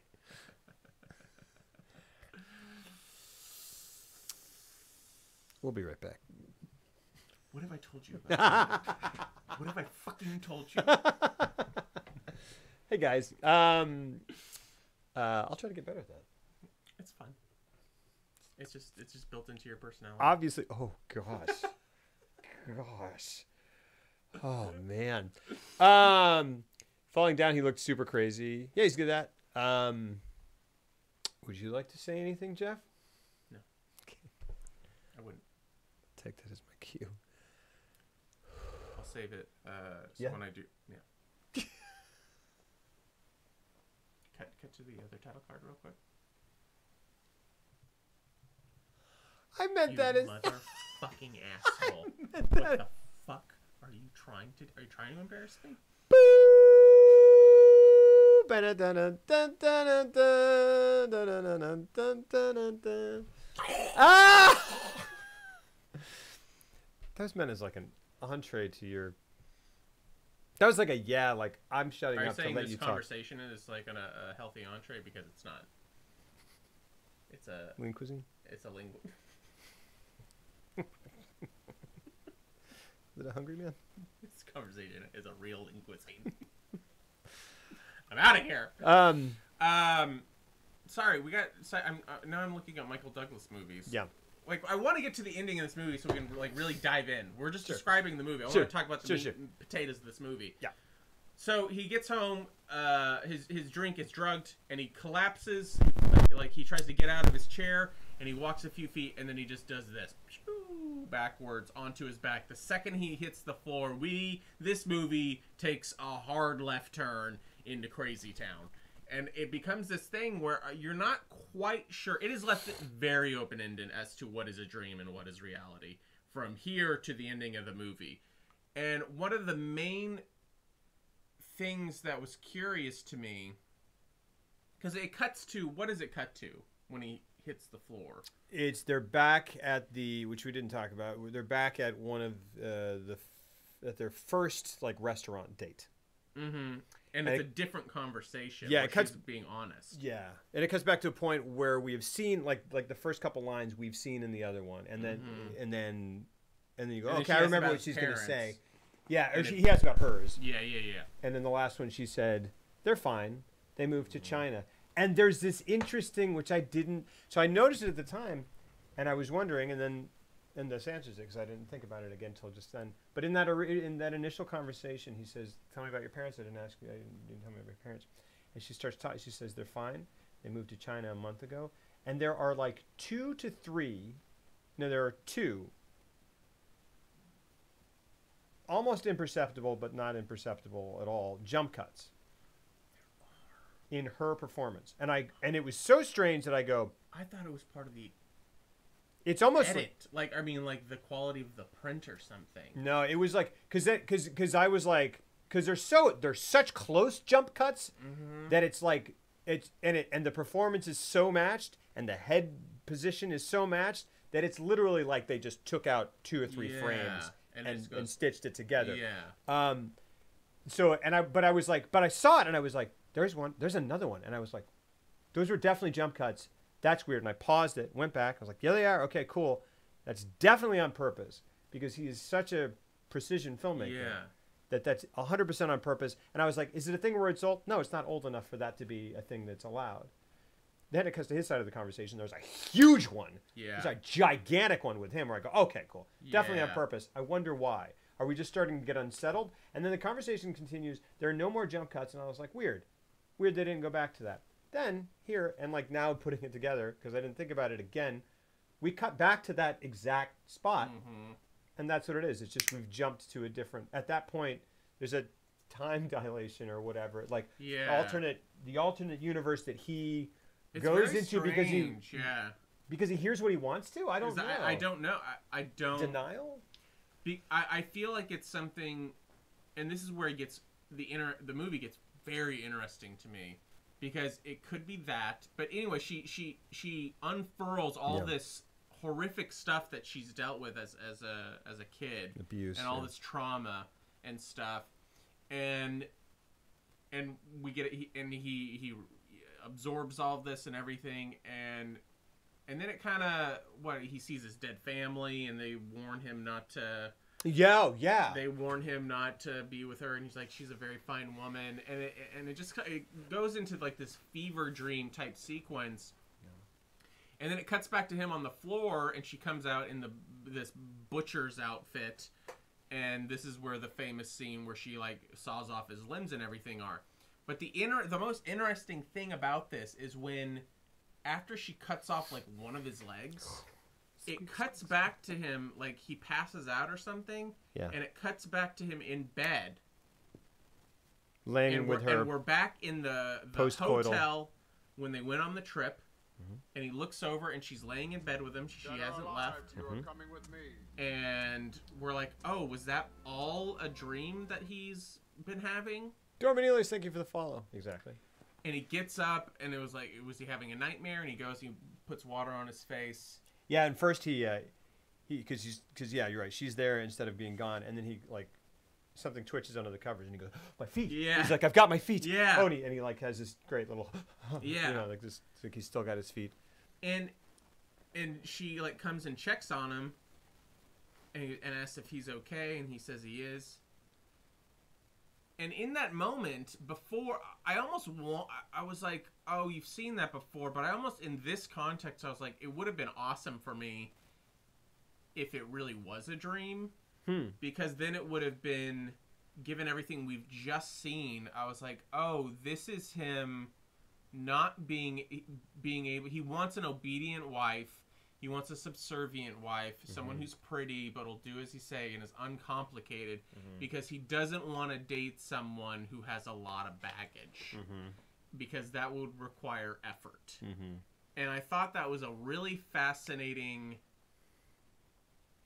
way of doing that, where it's almost like his subconscious was trying to just figure out a way for him to justifiably. He's like, well, I can't look at you the same way. And and that's what it was becoming, was all this stuff that she told him he is dreaming about, and it was becoming this nightmarish thing where it's like, well, if someone is going through all that, perhaps she could become this horrific monster. And it's just him trying to justify breaking up with her and not having to deal with that. Sure. And I was like, that's fucking fascinating. It is. But then it jumps back to her chopping off his leg. Yeah. And then the sun comes in, and she tries to spray him with like some not chloroform or whatever. Yeah. He pushes her down the stairs. She breaks her neck. Yeah. And then you're like, okay, so this is real. And so then by the end of the movie, I was just like, I don't really know what to think. And when I started reading about Takashi Miike, I was like, no, it's literal. Yes. I was like, okay. Yeah, I think so. So what? I mean, you can. So what does that mean? What does the hotel thing mean? Because it doesn't mean that if it's literal, which is such a bummer to me, because I love that idea of it. I think you can take it. You can take it however you. I mean, I think there obviously, as with many things, multiple interpretations are. It makes me love the movie if that's what it is. Vorlash, thank you for the freaking raid. How's it going, man? Thanks for bringing your friends. We're talking Takashi Miike's Audition. Yeah. So yeah. Like everything. Right, so there's this horrific scene, goodness gracious, and it really is all sound design, because most of it we're not seeing anything. We're just seeing her, the frame ends here, and she's playing them like a oh my god, well, let's walk through like a Big Lebowski where they're shining the balls, and she's going wah wah wah wah wah wah, and she's going and then boom boom boom. And she looks at his nub. Like, she has such a childlike performance in that part that I was just like, it justified what I thought was all intentional stuff, because it's such a minimalist performance. And there's been arguments, like, online where people debate whether or not it's a nuanced performance or if she's just being herself. And I'm like, no, that's an incredibly nuanced absolutely. performance. Like, it's a wonderful how performance. could you think it was anything else? You can take someone who is that person, put her in that situation, and it wouldn't be that good. I mean, come on. Yeah. It's ridiculous. When she cut his leg off and she looks at his nub, like, she's fascinated by it. Yeah. And she gets excited. Looking at it, she gets excited, and you can see her hurriedly, like, getting it around the next foot. And there's this terrifying. There's this wonderfully. That's the thing, is that it's like, it reminded me, parts of this movie reminded me of Verhoeven a bit, of his Dutch films, where, because they're not in English. Right. Of course.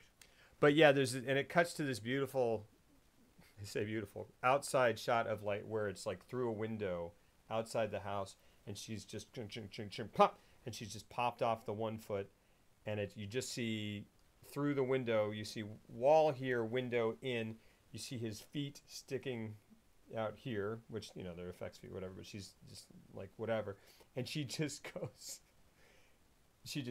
yeah, she's cut one off, and you hear it go pop, and you expect to see it fly, and you don't, and then she goes, and then she gets ready for the other one, and then she just goes, whoop, and chucks the bloody red foot that's just come off at the wall, at the window, and it just goes smack and leaves a print on it. And I just went, ha! Yeah, it's so good. It's like the lamb leg in Jurassic Park. Oh, it is. It's just such a good, it's a little thwomp. Where's the goat? Yeah. Oh, it's so great. It's great. And then she starts getting ready to work on the other one, and it's like, and you're hearing it more, and you're like, gosh darn it. And they do it just enough for it to be never forgettable. And then there's a sound, and she goes, huh? And then you hear the son come home, and you go, oh no, this is awful. And she's already said, you have a son, you love him, he's gonna have to feel some pain. Yep. And you're like, crap. And she goes and like runs off to scurry off to get something ready. And then the son comes in and he's like, well, you know, my friend got sick. We had to call an ambulance. So you're like, which made me think that she did something to her friend to get him home. That is possible. Because the fact that she poisoned the drink, right? And then she roofied the fact that they said ambulance, I was just huh. That's severe. Yeah. That makes me think that you wanted us to notice that line. And we already know that she knows far more about him than we realize because she knows his son's name. So absolutely, I didn't think about that at all. But that's a very good point. So the son's like, yeah, Dad, although she doesn't expect him. So that's interesting. You know what I mean? She's like, or maybe he just comes. Yeah, that's true. But I don't know. You know, maybe. Or maybe it was just a look of, like, he's finally here. Because she runs over and gets the spray immediately. Okay. Yeah. Like, she's not searching through her bag like frantic. She's just like, it's almost like you could interpret it if you know that as excitement. Fair. Absolutely. And then he's like, Dad, coming through the blah blah blah, and then he comes and like he's gonna go on like because he can't talk and he's lost a foot and he's like incapacitated, but he still kind of can move and whatever. And then the son comes upon him and he's like, Dad, what? And then he's calling the cops and oh no, he didn't call the cops yet. He's like, what do we do? Blah blah blah blah blah. And then he's looking down at him, and then you see her rush up behind him with, I still don't know what it is. Oh, it's the mace. It's like chloroform spray. Yeah, and she goes and it comes up behind him. He's like this, and then it cuts, and that's when we're in bed with him and her. That's right. And she's gone. Oh, sorry, she's there, and we go, oh man. And I felt like you that it would have been very interesting. I equally like the way it ends, but I like he gets up and he's like his foot's there, and then he just kind of goes. And then he's sitting there, and he's there with her. And yeah, if it had, and it, like when there's just a moment where he's sitting up in bed and just kind of taking it all in, and she's there, and I was like, this happens with me in movies, and I just go, end it, end it. Like I wanted it to end on that shot, and then it would have been fascinating because then you go, this is all his paranoia. This is all his friend in the background saying, I don't trust her, I don't know why, and then it like sprouted. And then her unfurling all this like very troubled past and stuff. And then and then you're like, what are you gonna do, man? And that's a wonderful thing to end on. Wonderful thing. And then she wakes up and she's like, what's going on? And he goes, and he splashes his face, which is a shot that we've seen before. He's splashing his face. She's in the back, and she goes, what's going on? And he's like, is everything okay? He's like, yeah. And she's sweet and innocent as ever. And then then they're laying in bed again, and she goes, I've thought about your proposal. And he's like, proposal? And she's like, yeah, your proposal. And she's like, yes, I'm so happy. And she's like, and then and these false endings are absolutely on purpose because then she curls up with him and she goes, I'm so happy. And as you remember, this was all like an audition where it was like this thing where to be tomorrow's heroine is what they called heroine, heroine, as in hero. And she's like all those auditions and I didn't get the lead role or whatever, or she goes and I feel like I'm the luckiest one. I got to be the real life heroine, not in the movie. And then it cuts to him, and it's like whatever. And then she's like, And then I was like, okay, cool. Same beat as before, and we extended it a little bit, but like we can end here, and it feels like they're going to because they're like on her like that. And I was like, but I would have preferred if they ended. And then it cuts back to the moment where she's coming behind him, behind the son, and she follows through with it and like sprays. And he's like, "What? Who are you?" Runs upstairs. Dad's on the floor with pins with acupuncture in his eyeballs and all through him. Man, and when she puts it on, and then she like sits on it. Oh, that was so painful. So crazy. And then she's like, I don't know what the heck that thing's supposed to do. It never really does anything. I know. And then she gets him down at the top of the stairs and just sprays him, and he donkey kicks her, and she goes flying, lands on the bottom of the stairs. Death becomes her style. She doesn't even fall down the stairs. She misses the entire staircase, lands at the bottom, neck broken. Yeah. Death becomes her style. He runs down, calls the police. Goes to his dad. His dad's like, call the police. Yeah, come on, bro. My foot. Dude. My foot's gone. Dad, are you okay, though? Dad, are you okay? I told you not to trust girls. You said you were smarter than I was, Dad. Don't trust the pretty ones. And he's like, just call them. So he picks it up, he calls, blah, blah, blah, blah, blah. This lovely sequence where it cuts to him looking at her. Because it cuts to him while his dad with his son's on the phone looking, and I go, like, she's gone. She's gotten up. She's not going to be there. Mm-hmm. But it doesn't do that. It thankfully, honestly, doesn't give us that Halloween jump scare thing. Yeah. Which is great in Halloween, but and it's just this very interesting, intimate, connected moment. Well, intimate, where he's laying there. He can see her head looking back at him through the doorway where she's landed, and she's, just kind of staring at him. And then she repeats these lines that she said to him, where it's like, yeah, what did she say? It starts and she goes, "I thought you were very busy. I didn't think I would ever see you again. You must think I'm desperate or pathetic." Got so excited. I'm sorry. I just get this and this and just all this stuff that she said to him before, and it's a drag, or it's tiresome or whatever, living alone, and I like it, and this whole time is a hassle. That's the weird translation. The whole time what is amazing about that scene is she's got this just the most realistic, subtle, minimalist, broken neck, jagged, where you can't see all of it, but you go, something is very wrong. Yeah. And she's just talking the whole time. She's got that, but she's saying all this stuff. Yeah, when he went down the stairs and her like neck muscle was twitching, I was like, oh, because I kept at a couple points in this movie, I was like, is she like a succubus? Is she like a demon? And when he ran down, I was like, oh, here it comes. Yeah. But then like when nothing happened immediately, and then I was like by the time I was like, oh, is she up? I was like, oh, that was just like her neck twitching because it was broken. I think it was her trying to breathe through her broken neck, and then it stopped. Yeah. Stunning effects awesome. in that. Right. And that neck broken thing is, again, just so beautifully subtle and so effective, because you're just like, gosh. But she's kind of parroting these things back, and I like even at that moment I was like, what is why is she saying this? Does she mean it again, or did she always mean it? But or she's not is she? I was like, is she an android? He's thinking it. She's dead. Yeah, that makes sense. That's what it was. Yeah. Okay. Like she wouldn't be able to talk because she's got the neck thing. Yeah.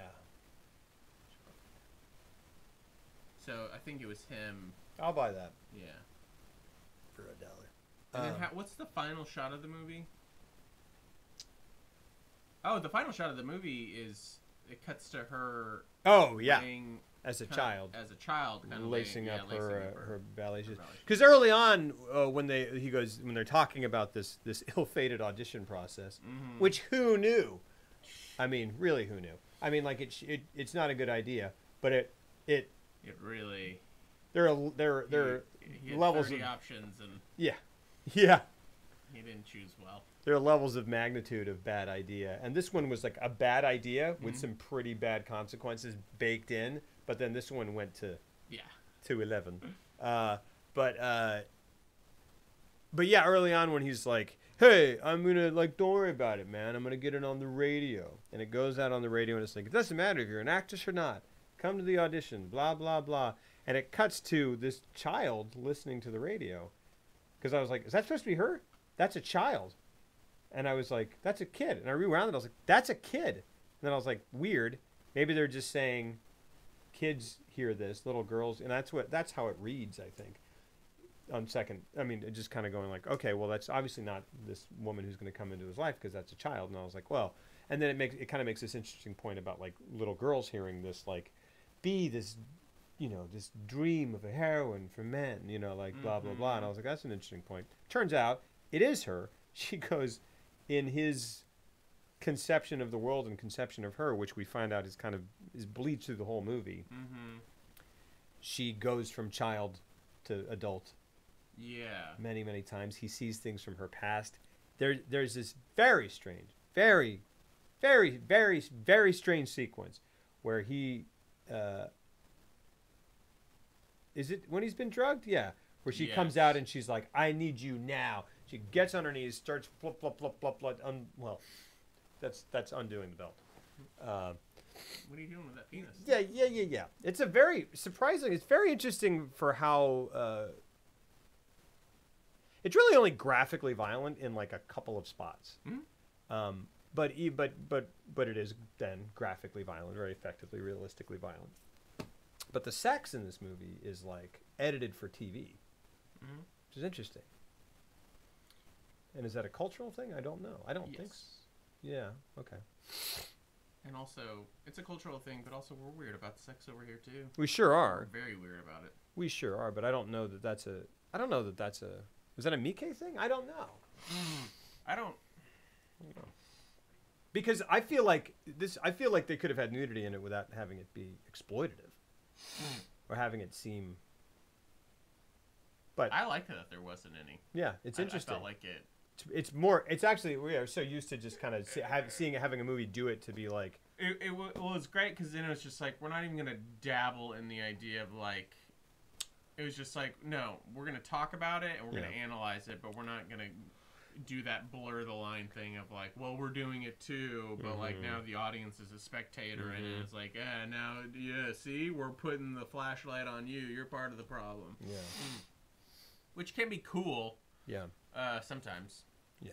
But I agree. I think it is interesting, and at the very least it's I mean, I know this is 99, but like it's rare these days. I feel like anymore a movie when there's a sex scene or opportunity to show nudity in a movie, they do it to be like we're a serious grown-up movie, and so we're going to have nudity. Not like we don't have to dwell on it or whatever, but we're going to have it. We're going to show it. You think that? Are you being facetious? No, I think they're. I'm not. I mean, I think they're. Like what movies? I mean, stuff you mean like art films? Yeah, like The Reader or something is not going to shy away from showing nudity because they're like, well, we're being frank. You know. Who's Frank? Frank is a guy who really likes boobs. Yeah. But anyway, here's this part. So you were the disappointed. shape-shifting. You were disappointed that there were no boobs. Not what I'm saying at all. You wanted some ballet boobies. Nope. Especially no, because like I was like, he says that girl's 24, and I'm like, I don't know. She's probably 24. It's also like, I just don't. There's just. She was so skinny that I was worried about her. Me too. Well, I mean. Yeah. Not that she looked bad. No. But I. What? What?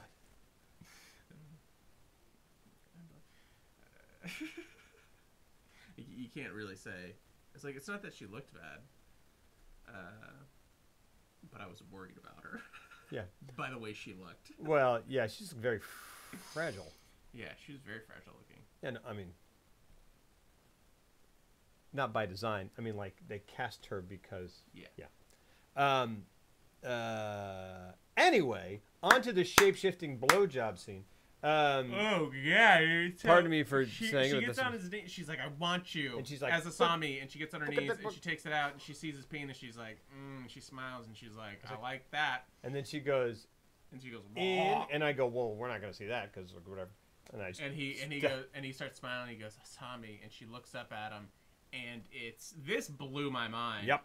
Because then I was like, "Wait, what? Yeah. Did I forget this movie completely? Is this where it goes?" Yeah. And it was his assistant who works for him at who looks like she's been at it for a while. At what? At doing what she was doing, because she's just like windswept, and there's just, I mean, like, it just looks like she's been putting in some work, is what I'm saying. What's wrong with that? She's like sweaty, and it's like flop sweat. Like she's like flop sweat. Yeah, flop sweat. Hey. Apparently my name is Frank. Look, it just looks like... Oh, because we started, and then I was like, that's been going on for more than 2 minutes, because she looks like she's run a marathon. She looks like she's done a couple laps in the New York City on the Marathon. old She's done a couple laps on Central Park. On the what? Yeah. Okay. So looks like I want to pull up a. Okay. I bet you do. Anyway, there we go there, and he's like, "Whoa, whoa, whoa," and I go, "Is that?" And then she's like, then we realize that he slept with her. Yeah, because that's when you're like, "Oh, you really are like." Because she's like, we, and then I thought it was gonna be more than just that one night. Yeah, and then because that has to be what that means, right? I mean, like that we're. Oh yeah. I mean, it is, but like we're not. Because he imagines so much stuff. He's not imagining a reality where that happened. No, he isn't. No. Because that completely explains her interactions with him previous to the film. Yeah. Absolutely. And it's his subconscious guilt that bleeds into when he looks, and then he's horrified, and he looks away, and he looks back, and now it's his teenage son's girlfriend. Oh, that's who that was. And he's like... That's who that was. And he's like... Who he also makes a... This is why I love how it handles all of this throughout the entire movie in regards to his character, is that when he meets her, he's very respectful, like, very cordial, and then he leaves. Right, and right before he leaves, he looks at his son and he's like, nice. He goes, very enthusiastic. Like, very well done. Yeah. And then you realize that, like, on subconscious level, because he went like this, and... Admittedly, he was like, you got an attractive girlfriend. Yeah. Way to go. Who's also subservient and offered to make me food. Yes, right. And so, like, he's like, yep, that's the one. And in that context, it's very, sense. Like, it's interesting, because, like, so he treated with a one-night stand with his assistant, who he kind of more or less ignores every day. Doesn't really pay her much mind. And then when it morphs into the girlfriend, his teenage son's girlfriend, he is mortified. Like, his conscious self is mortified. He's like, and she's like, oh, you already... But it's a dream, so his subconscious has put it there in the first place, which is interesting. Yes, and that makes so much more sense. Because when it cuts, when we have that... Who did you think it was?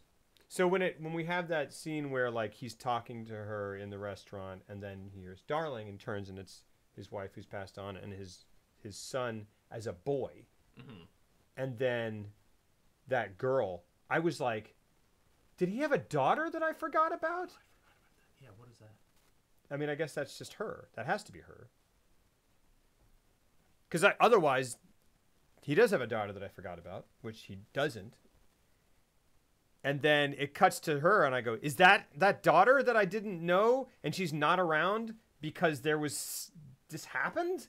Like, is he internalizing that? Why is that girl there? Why would it be the girlfriend? I don't know. That's supposed to be his family. Yeah. What does that mean? Because it's not... If she was there with him as the age that he has... has her as a girlfriend, that would make more sense. But it's his wife, his son is a child, and then that girl. Who's that girl? Which made me go... Guys, who's that girl?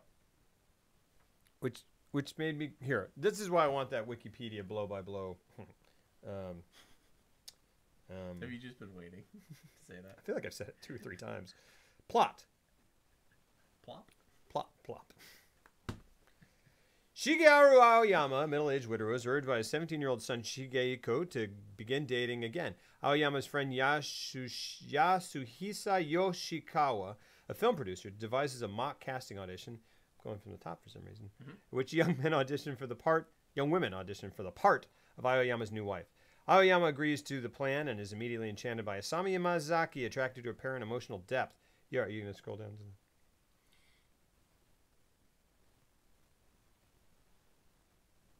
What is it called? A flashback. Hold on. What's the character's name? Aoyama. Audition. Aoyama. Daughter? Aoyama tells his son to call the police and stares at the dying Asami, who repeats what she said on one of their dates about her excitement on seeing him again. But I like your because apparently so this is taking it pretty, and Wikipedia does tend to take it pretty literally. But I like what you said about he imagined and she's already dead. Because otherwise, why? Wait, say that again. I think at the end where she's like saying all the stuff that she said before, that Wikipedia is treating it like it's literal, and she's alive and just kind of she's got that last There's bit no of way breath. that can be true. But I like what you said.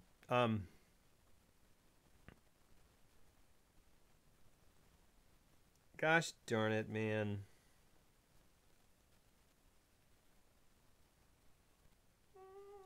Did you type in like, does Aoyama have a daughter or something?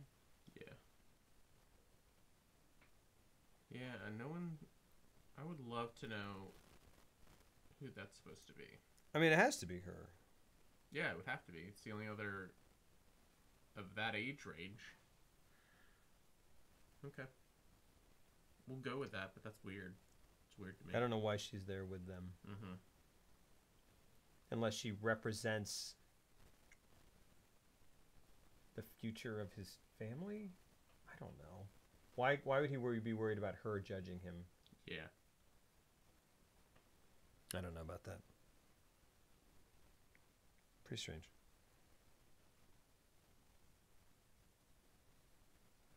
But, I mean, so would you put yourself in the camp of, like, a lot of people find this movie either a a feminist movie or a pretty misogynistic movie?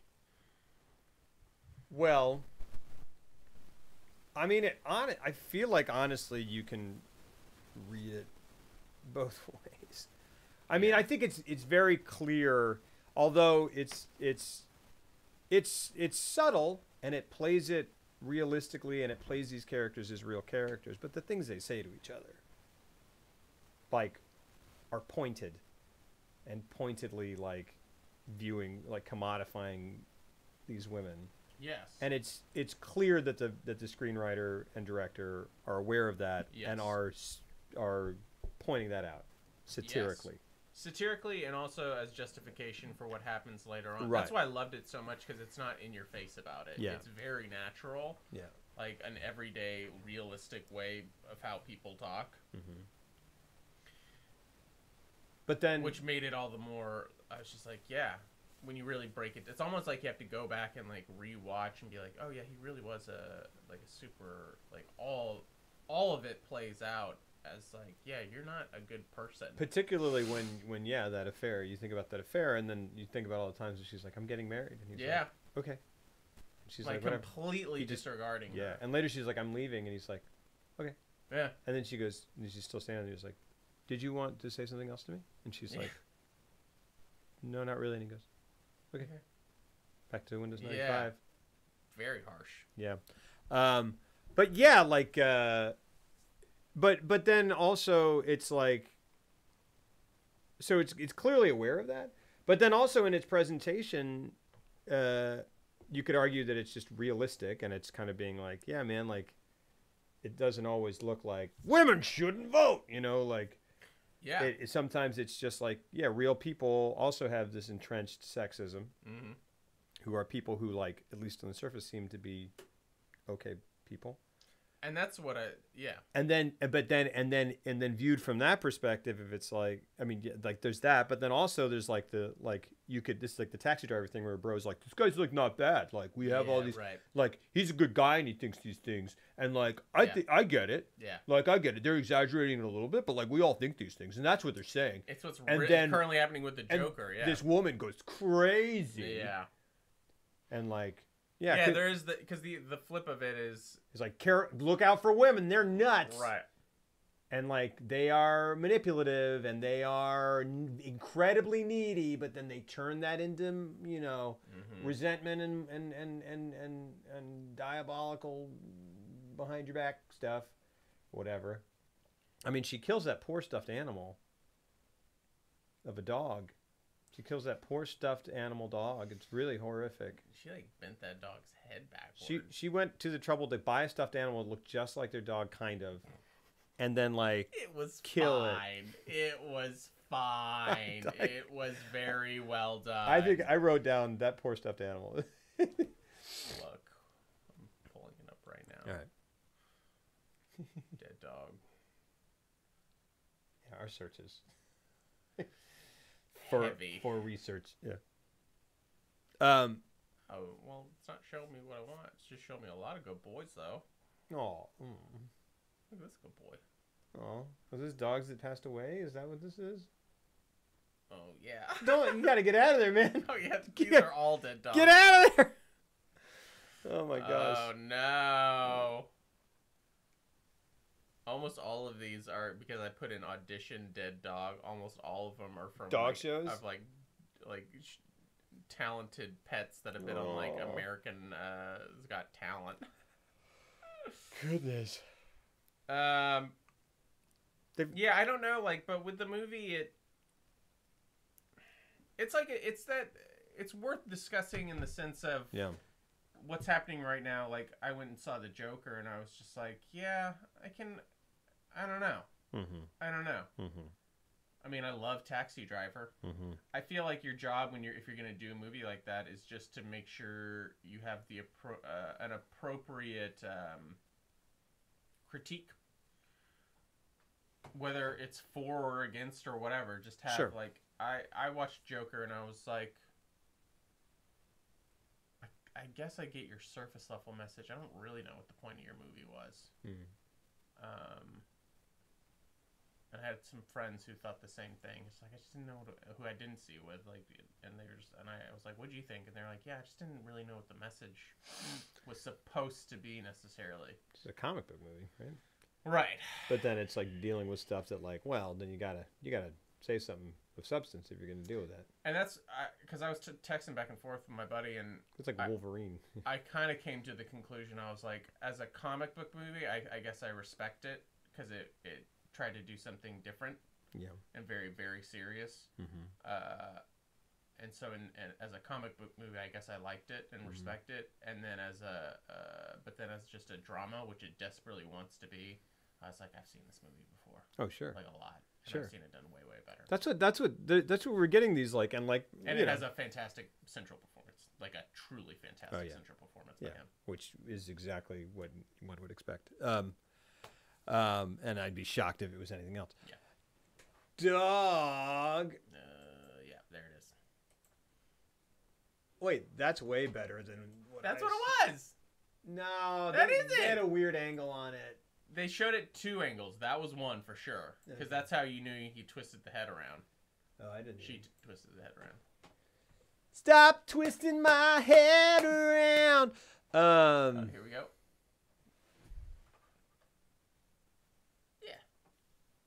That's not bad. It looks like the dog. It's tiny. It's so small. If it was bigger, you'd all agree with me. It looked weird. It looked weird on mine. Those are. That's pretty good. Those are good. I want to call that satisfied me. I'll tell you that much.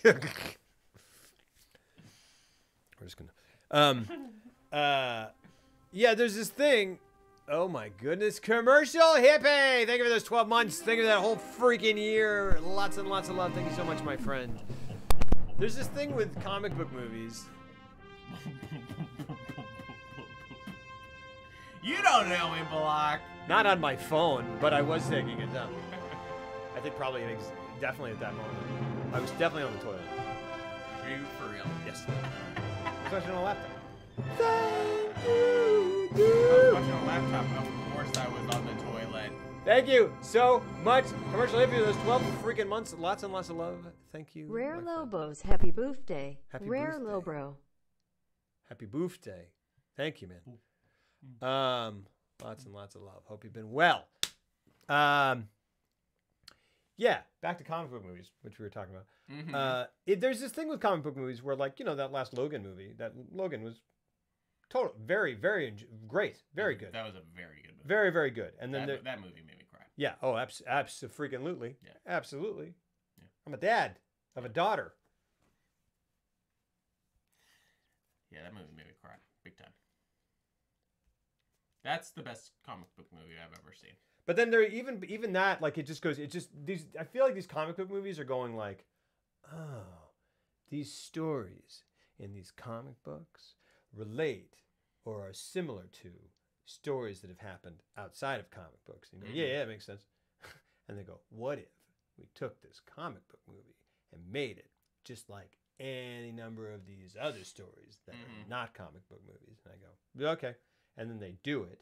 And I go, all right, I've seen it, but this time it's with Wolverine. That's cool. And it is cool. What did Logan remind you of? Not that I'm disagreeing with you. A lot of movies that are not as well done. Interesting. So I really thought Logan worked on it. Was very well done. Is it Hillcoat? No, James Mangold. Mangold, yeah. Shane, yeah, duh. It's in the movie, yeah. Good, yeah, that's it. What's Shane. up, Loeb? What's up, It's fucking Kukan? Shane. Yeah. I was thinking Wild Bunch. And a number of definitely westerns, absolutely westerns, and but then it just goes like, we're not even gonna, we're barely gonna be a comic book movie, barely at all, and then for like 10, 15 minutes toward the end, it just goes like, everyone's got powers in the forest, and I was like, just move past it, and then it got really good again, and I feel like these comic book movies are going like, it's just this thing where they go like, what if we pretended we were real movies?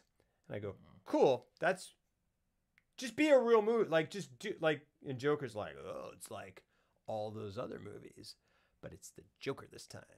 And I go, okay.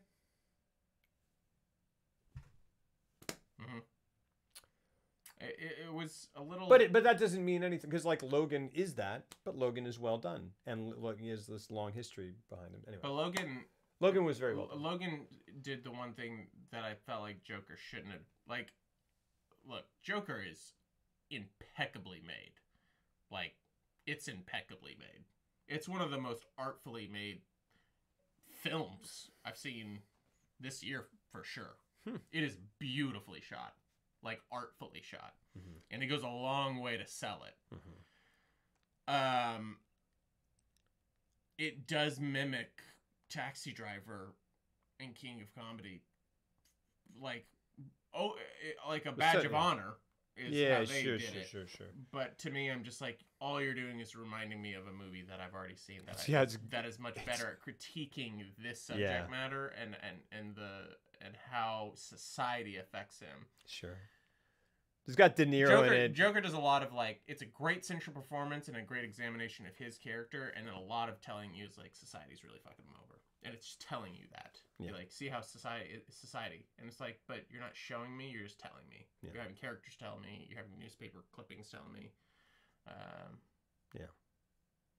But you're not showing me the nuance that, like, something like Taxi Driver does. Yeah. And I keep forgetting that I'm like, oh yeah, De Niro's in the movie and Scorsese produced it. It's like, oh, Scorsese produced it? Didn't he? I didn't know. They announced it a while back. I don't know if that still is the case. Rented this movie back when you worked at Hollywood Video. I worked there. That was my, not first job, but one of my first jobs. Great tension, but horribly disturbing. Messed you up. Yeah, man. Scorsese involved early on. I don't think you remained a producer. And then Scorsese's getting all the flack for saying Marvel films aren't cinema. And everyone's like, well, fuck you, dude. And he's like, I stand by it. Yeah, he's like, I'm right. I don't have to answer that, right? Yeah. Because he answered it when he said, what? Oh, like, what'd you ever do? And he goes, okay. All right. It's like, what movies do you like? All right. Yeah. Well, I like... the red shoes. Yeah. And he's like, you what? Joker's got red shoes. It's like Pal and Pressburger's, black narcissist. Yeah. So what? Is that what? Black Panther? Yeah. Did you see Joss Whedon and James Gunn on Twitter crying about Scorsese? No, that's hilarious. Oh, no. That's so funny. What did they say? Were they hitting back? Because you just go, hey, man.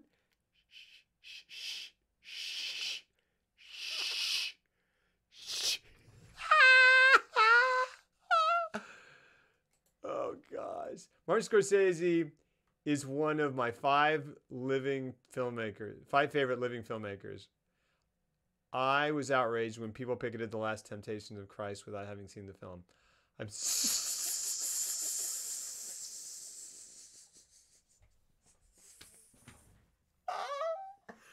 I'm saddened that he's now judging my films in the same way. James Gunn, look, dude.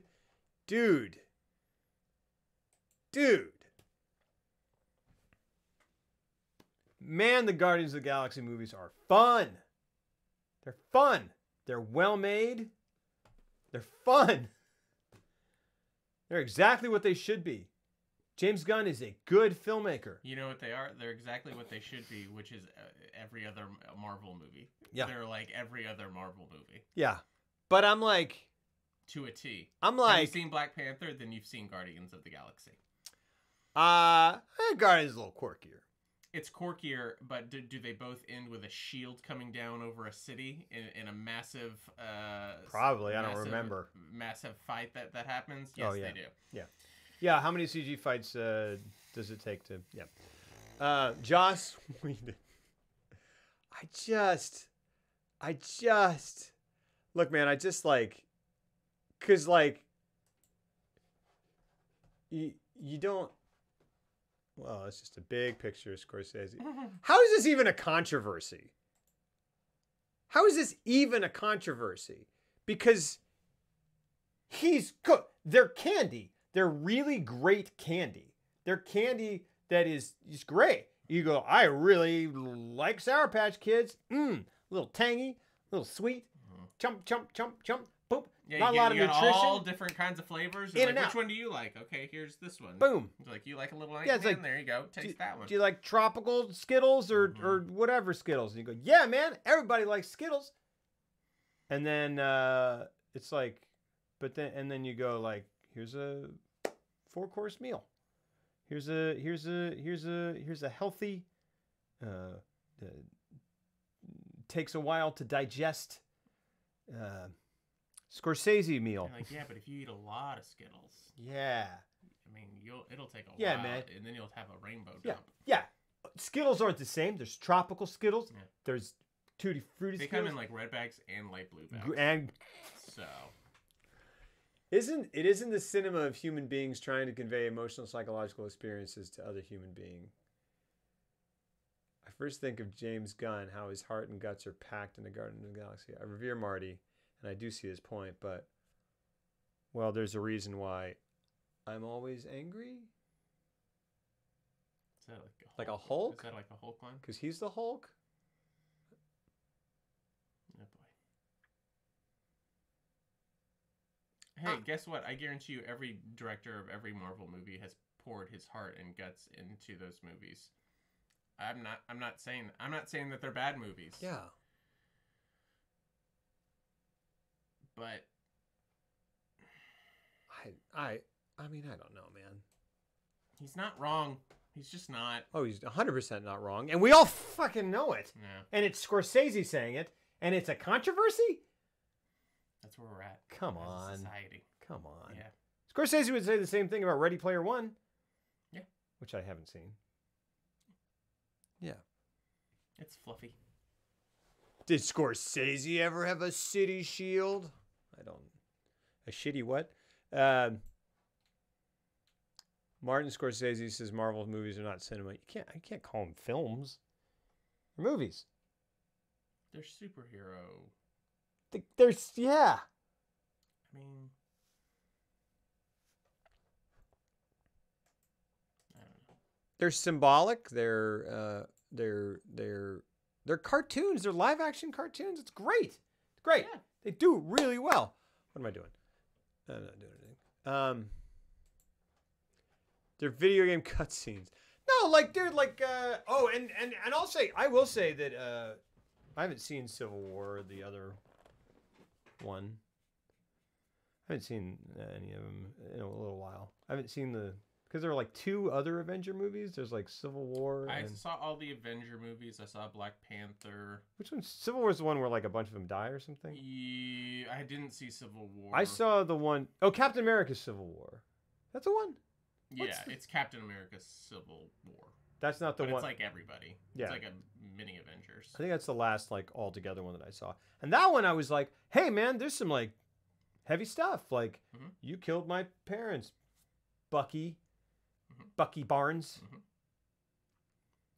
Bucky Barnes killed my parents. Yeah. My parents were killed by a guy named Bucky Barnes. Bucky Barnes, Bucky Barnes, Bucky Barnes, Bucky Barnes. Who kills your parents? Bucky Barnes. You're doing that thing. Remember when we were talking politics off camera? And we were like, they just need to stay the course. I am doing it. Now they're going to replay that. And they're going to be like, he doesn't know what he's talking about. He's like, well, he's pretty level-headed. He's like, yeah, check this out. Isn't it terrible when people just look but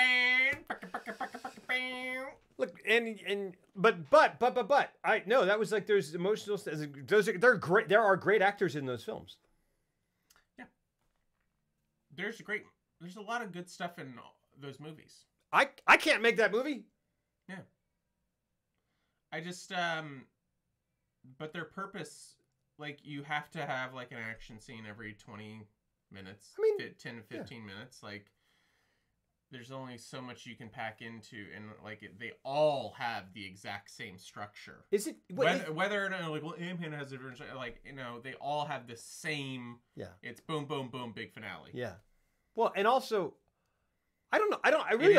It is the definition of what a formula is. And I really don't know what the controversy is. Because is it just that it's Marvel and everyone just loves because because if you go like, there's a hey, whole Scorsese, generation of people who have been raised on Marvel movies. Yeah. And I mean, I would love to know what Ben Moody thinks about this. Let's bring him out. Hey, Ben! Hey, Ben! Get out!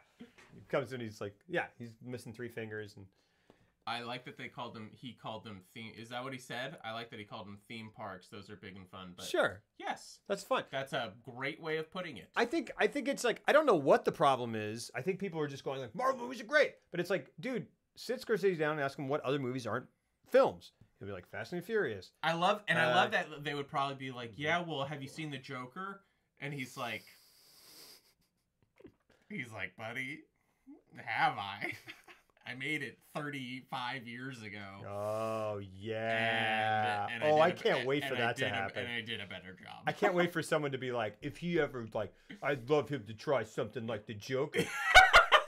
I guarantee you, someone, if you go on Twitter, someone has already said that. I need to, like, make an account and say some that. sort of, like, spider web to catch people to get them to say that. It's been said 100%. Oh, my God. See, this is the thing. This is the Hilarious. thing. This is the thing where it's like, where I finally got to the point where I go, okay, remake culture doesn't bother me. You can remake anything, and it doesn't erase my. You can remake RoboCop. It doesn't take RoboCop away. You can remake, even though I was fine with the RoboCop remake. I liked it. I enjoyed it.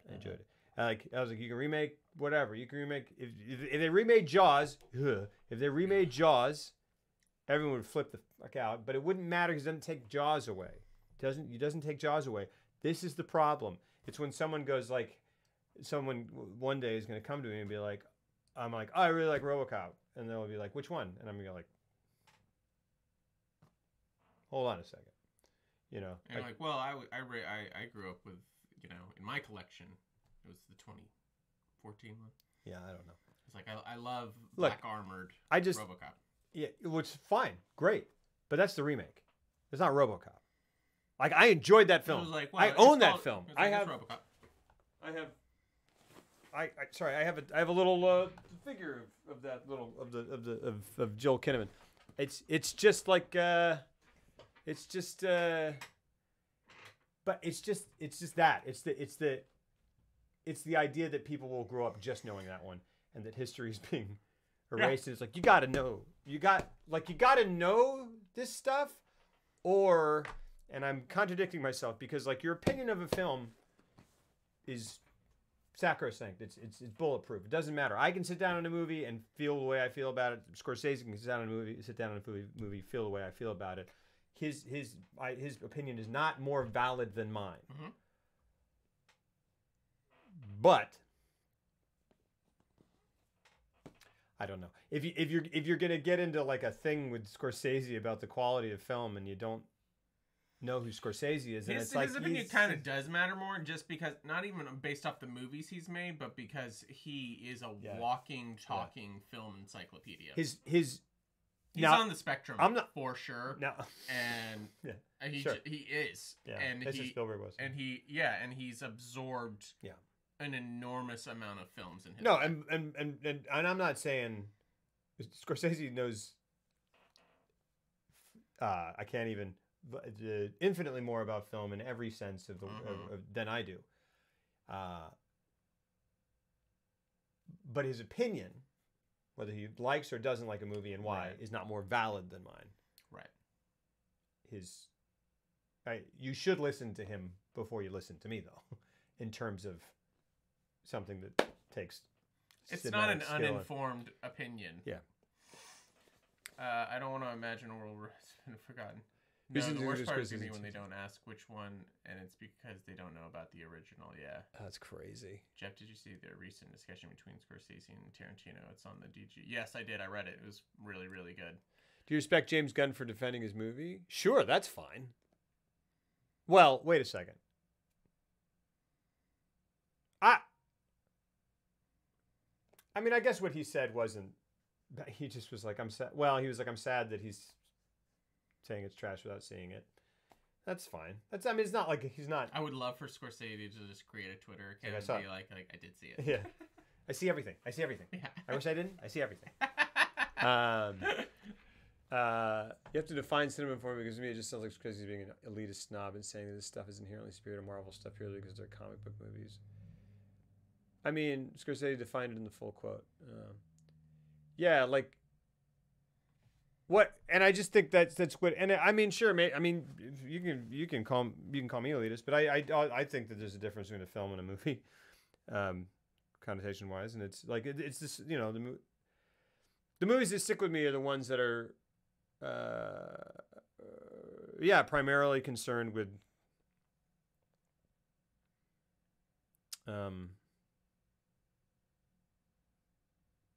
the subtle, beautiful, complicated spectrum of humanity and human emotion, and revealing that in a new and challenging and instructive or revelatory way, right? Whereas if you take something like, I mean, Jaws. You take something like Jaws. Jaws is great. Jaws is concerned with telling a good story about a big shark that attacks people. Mm-hmm. It has great characters. Mm-hmm. Very well written. Mm-hmm. It has enough character development and enough whatever to kind of like to make it memorable and, and for you to root for the characters as they're being attacked by a big shark, because the goal of that movie is to thrill you with the horror of being attacked by a big shark. That is its goal. And it has enough well, I don't know. It's old enough and it's artfully done enough and it's respected enough that you kind of like want to like make it straddle the line between film and movie. But it's a movie. It falls on movie. It does. Yeah, that one's actually that's an interesting debate to have about Jaws specifically. But it would be devalued a lot more if you had made Jaws, and this kind of happened. But you made Jaws, and then you took the exact same formula, and then you made 27 movies that took place in the Jaws universe, all with the exact same structure. Story structure, all with the same hero's journey, you know, all different characters, but all with their different struggles, but it's always a struggle and then hero's journey and then boom and then boom and boom. And you do that 20 times and it's all within the Jaws shared universe, you know, where it's like one shark attacking all these different, you know, or whatever. Yeah, it would devalue the first film. If Iron Man was just Iron Man, and that just stood alone, and then they never made any more superhero movies, and it was just unique to that, then maybe you could make an argument. Mm-hmm. But they have a specific formula, and look, I just read the full quote. I don't see them. I tried, but that's not cinema. Honestly, the closest I can think of them, as well made as they are, with actors doing the best they can under the circumstances, is theme parks. It isn't the cinema of human beings trying to convey emotional, psychological experiences to another human being. I don't see anything that he said there as false. Yeah. There are superhero movies that are like when you see a superhero movie that's not a superhero movie, I don't know. It feels different. There's a movie with Rainn Wilson called Super. And it doesn't have a happy ending. And it is about, I mean, it just feels completely different. Like there are things within Marvel movies have taken the superhero movie and the superhero formula and perfected it and innovated within it and been like, cool, we're going to do this with this flavor. We're going to do this with this flavor. We're going to do this with this flavor. We're going to do Thor, which is crazy and awesome. It has it borrows flavors from other things, and it's great. And the structure of it is something, big boss fight, something, big boss fight, something, blah, blah, blah, connect to the other stuff. It's great. Mini action scenes every 10 minutes. Yeah. It's a towering... Look, Die Hard is awesome. Yeah. It's a movie. Yeah. It's not a film. Yep. It's a blockbuster. It's a blockbuster. That's why Jaws is like on the fence, because it's the first one. It's the first one, and that's why it does it's a Christmas movie. It's a Christmas movie. It toes that line between the two because you're right. It's the first one, but it's a blockbuster. Mm-hmm. And I think you could call you can call it a movie because it's more of a movie, but it's a blockbuster film. You could call it a film. It's a blockbuster film. And Star Wars is the other one. Star Wars is a blockbuster movie. Yeah. Boy. And guess what? I was a hardcore Star Wars geek for my entire childhood. Mm-hmm. So those hold a very special place in my heart. But those are absolutely blockbuster movies. Mm-hmm.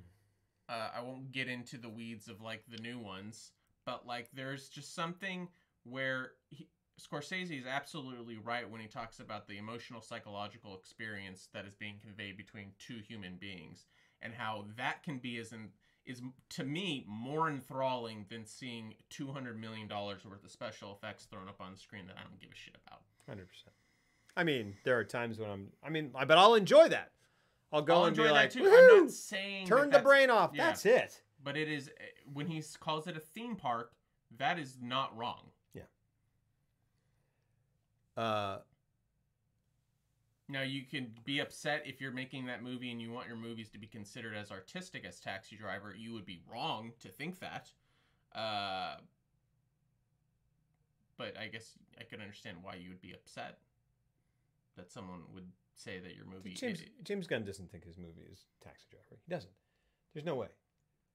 I know he doesn't think it's Taxi Driver, no, I'm not. But I think he retorted in a way to where he must think that they're of equal value. He did go like, he was like, and they're not. It's not that they're not of equal value. It's sure. It's just that they do two completely different things. Absolutely. And to compare the two, absolutely, isn't a good idea. But I can understand why Scorsese would say something like that, because it is something that you have to compare to real cinema. Because, and this is my main issue with Marvel movies, is that Marvel movies have set a precedent now where they eat up all the studio's money in terms of what they fund. They don't fund $30 million movies. They fund $300 million movies. You know what I mean? Like, every studio allocates all their budgets for the year into like 4 tent poles that cost an insane amount of money. And it's a We're no longer, there is no mid-budget movie anymore. Right. It's a below 10. It's below 10 million or above, which is crazy to even say this now, but it's like above 200 million, because now movies are being made for 300 million. Yeah. And it's insane. And it's stupid. They're making all their money in China, and it doesn't matter. Yeah, and it's like, it's... Yeah, we have to do the, like, 4-quadrant movies, which have to hit all your demographics. Men, women, children, you know. Yeah. I don't know what the fourth one is. But... dogs, stuffed animals. Yeah. This is why you get watered down stuff that has to appease... And it's why he calls them theme parks, because everyone wants to enjoy the ride. And whereas something like anything Scorsese has ever made is very divisive. And I think good art should never... it should have its detractors, because you should, as an artist, be throwing yourself so much into a project and into a story with a very, very specific viewpoint. Yeah. And then you should stick to your guns and execute that viewpoint to its fullest potential. And you can disagree with it. Yeah. And that person could even be wrong. Like, the artist could be wrong, but it's still... That's art to me. It's just saying something unique, saying something, whatever. The most frequent retort I've seen from the man children pissed about this is that Scorsese just makes the same movie over and over again. Jesus, I know. Christ. And here's the deal, like, that's the person who's like, he's only made Goodfellas. Yeah, and that's crazy, like literally crazy. Well, not crazy. It's just incredibly uninformed. But it's also like on the one hand, good night. Check out who you're. He literally will make... Surely you know enough. He's made like 3 gangster movies. Irishman will be his 4th. And then everything else he's ever made is completely off the walls different. Yeah. You like, and it's not even a thing where you go like, oh yeah, what about this and this? It's a thing where you go, hold on. There's just 2. Hold on. There are 15 movies that are nothing like those movies. Yeah. You need to shut up. Yeah. Because this is not a conversation. Well, he made Goodfellas and Casino. Yeah. And here's the thing. That's a person where you go like, because like even if you don't know Scorsese, you know Scorsese and you're like, I should check up on him before I say something. Because it's Scorsese, who is one of the 3 names that people who know nothing about film know. Second of all, if you're going, oh, well, Scorsese should shut up because he makes the same movie over and over, in defense of Marvel, and your point is that Marvel doesn't make the same movie over and over. Yeah. I'll agree that there are differences, and there are differences in personalities, and there are different flavors or whatever, and I'm not even going to necessarily say they make the same movie and over and over, although they kind of do. They do. You can't levy that at Scorsese when you've got that glass house, unless they're just saying, he says we make the same movie, he makes the same movie. That makes more sense. It doesn't. It's a knee-jerk reaction that like you go like that. Hopefully you go, oh, wait a second though. After you say that, so are you just saying? Are you disagreeing, or are you just calling him hypocritical, or what? You're wrong. Anyway, you cut it. I hope the argument isn't. He says they're not cinema. What does he know? He makes the same movie over and over. Because that just is just, you're just blind. You're wearing blinders on all sides. That's where I go. Frankly, this makes you just want to do a Scorsese month. Makes me tired. Immediately. This is the thing where like... We should do all the ones that like don't get... My favorite Scorsese... Like, I think his most artistically accomplished film is Age of Innocence. Like, hands down. You do love that movie. That movie fucking floored me. Yeah. And it is a movie about the suppression of emotions, and therefore it is a powerfully emotional film. I don't know enough about films versus movies. There's not really a thing. I mean, I'm just. These are connotations for me, and this is a personal thing. But I mean, I think it's enough of a. I mean, we agree on it. Film that there's a difference between a film and a movie. I'm not devaluing it. I just, you know, I do. I love movies. I do hold a bit of a. I mean, as a filmmaker myself, I am annoyed by Marvel's monopoly over the entire market. And because it chokes out other voices. It chokes out an enormous amount of voices. Yeah. You know, I would say that when we started this whole stream, it was born out of the New Hollywood movement, and we started there because that is the 10 years of like where the studios let the filmmakers do whatever they wanted, and so many like every year 10, 20 classics were just being masterpieces, being made, and there's still great movies being made today. There's still great movies being made, but you have to make them.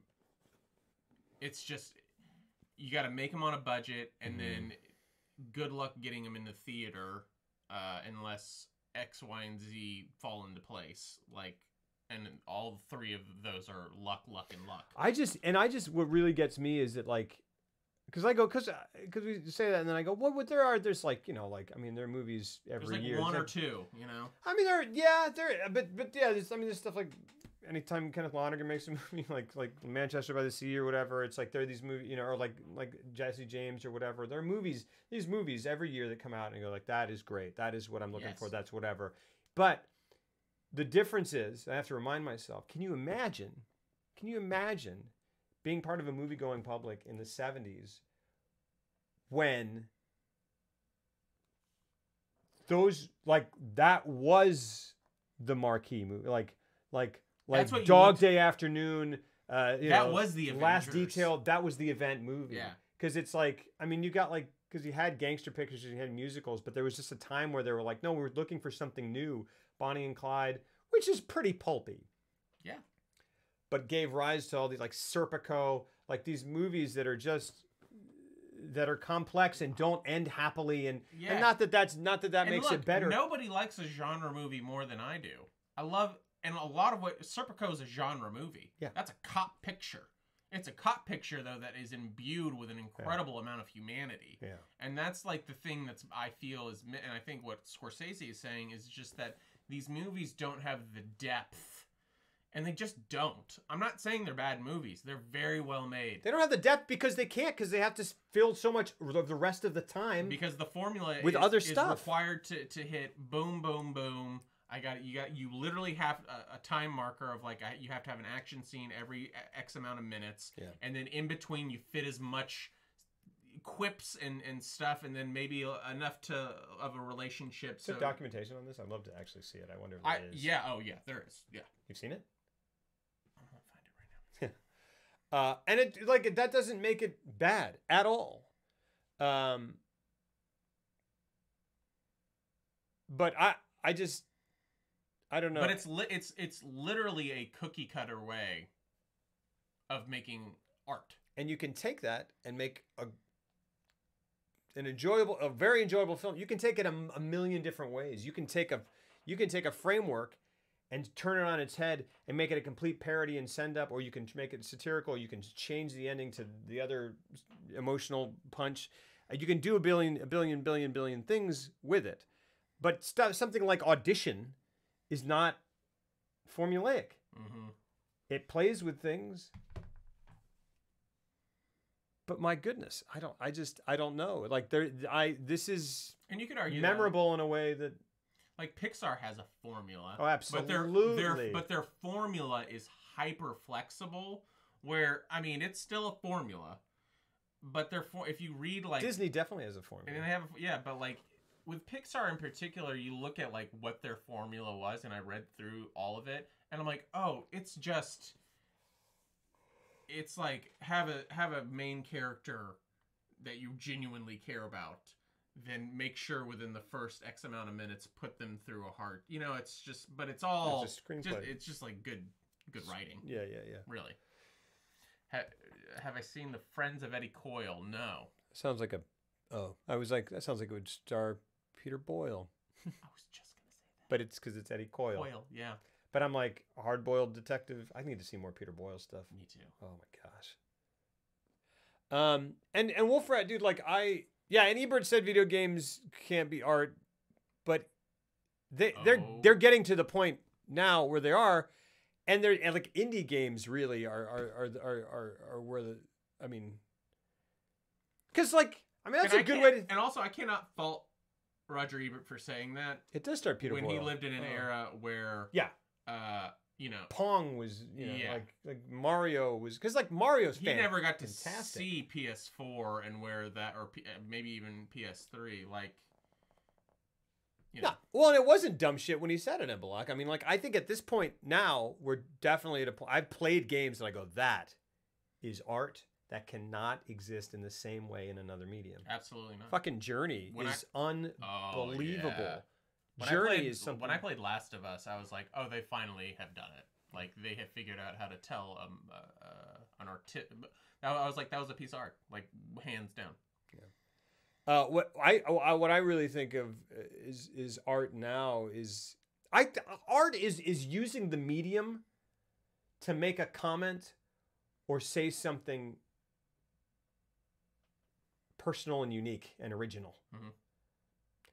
And I think the games that do that now are a lot of times are games that use the mechanism of a game to tell a story in a way that a movie can't. Like, it puts you in the driver's seat and makes you make a choice, and that choice sticks with you because you made it. You moved the thing to do the thing. Like, there was a Way Out was like that. Never VR because they're interactive. But that's... Yeah. I'm not going to die on that hill. Because you're right. I've read a lot of shit that I disagree with Roger Ebert on. Absolutely can fault him for saying they can never be art because there's no concrete auteur like a movie has a director. Well, he just hadn't seen it. I mean, I feel like you know, of an art critic in the 17th century was like,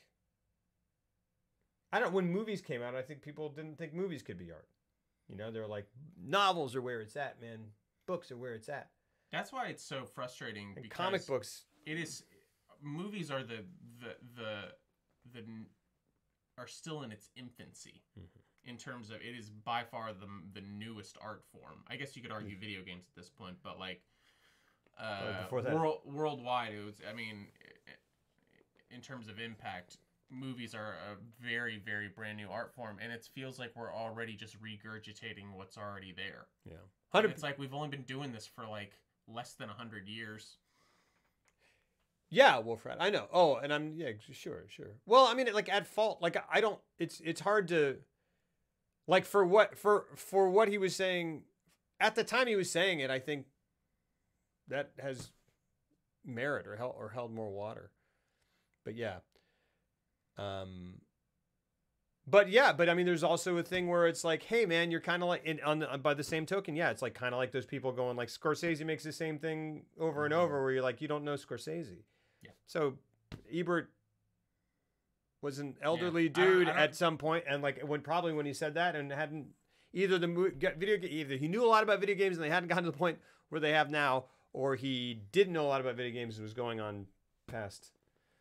He must have been, like, I would love to know exactly what year he said that and what he was referencing. Sure. Because now I think about it, I was like, I remember when I first played Metal Gear Solid, and playing it as an adult, I'm like, yeah, it's pretty cheesy and melodramatic, but I'm like, I would still consider that a piece of art. I'll say I played Metal Gear Solid 2 and couldn't get done with that game quick enough. Yeah. Did not enjoy that. You're talking about Metal. You played Metal Gear Solid 2. Yeah, the one where you're like Raiden. Yes. Good, sweet mother of mercy. Yeah, and the end goes freaking crazy, and I just was like, it's not, no. And it was like, blah, blah, blah. And it was like, we're deconstructing. And I was like, and it was a thing where I kind of like read, and I went and read a little bit about it. I was like, you're saying that, like, it's like a thing where it's like, I didn't enjoy this. And you're saying that was the point, was to deconstruct a video game and I go, blah, blah, blah. I did not like it. I don't like it. I don't like it. Sounds like art. It's art. Sounds like art. Deconstructing the medium, doing whatever, that's art. It is. I mean, he took... Not by definition, It is the craziest thing, because I remember playing that the first time, because I was so into Metal Gear Solid and being so disappointed.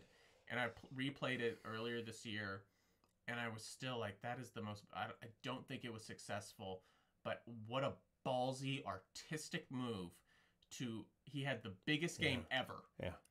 And he was riding high. He had an insane budget to go make his next thing. And he's like, I'm not even going to put the main character in it. I know. Fuck it. After teasing him in the demo, for Pete's sake. Like, what a ballsy, it's just a wild move. Yeah. Wrote a justification of his statement in 2010. I think in 2010... Nah. I think in 2010 I would have probably agreed with him because I didn't know enough about video games. I hadn't played enough video games, whatever. Yeah, but I disagree also with him because by 2010, Metal Gear Solid was 98. yeah. 2010, I don't know. So Whatever. that means he was But dug in on it. but that would put me in the camp of if I'm not saying that I would, but if I did, that would put me in the camp of people who haven't experienced enough video games to say that with definity.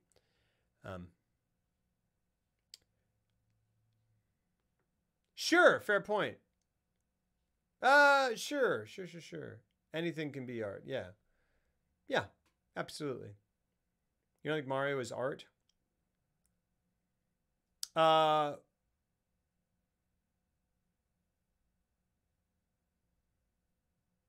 Sure. Yeah. Dark Souls is definitely art. I would agree that Dark Souls is art. I would agree that Dark Souls is art because, but there's a difference though between something. Lobo was Shadowgate art.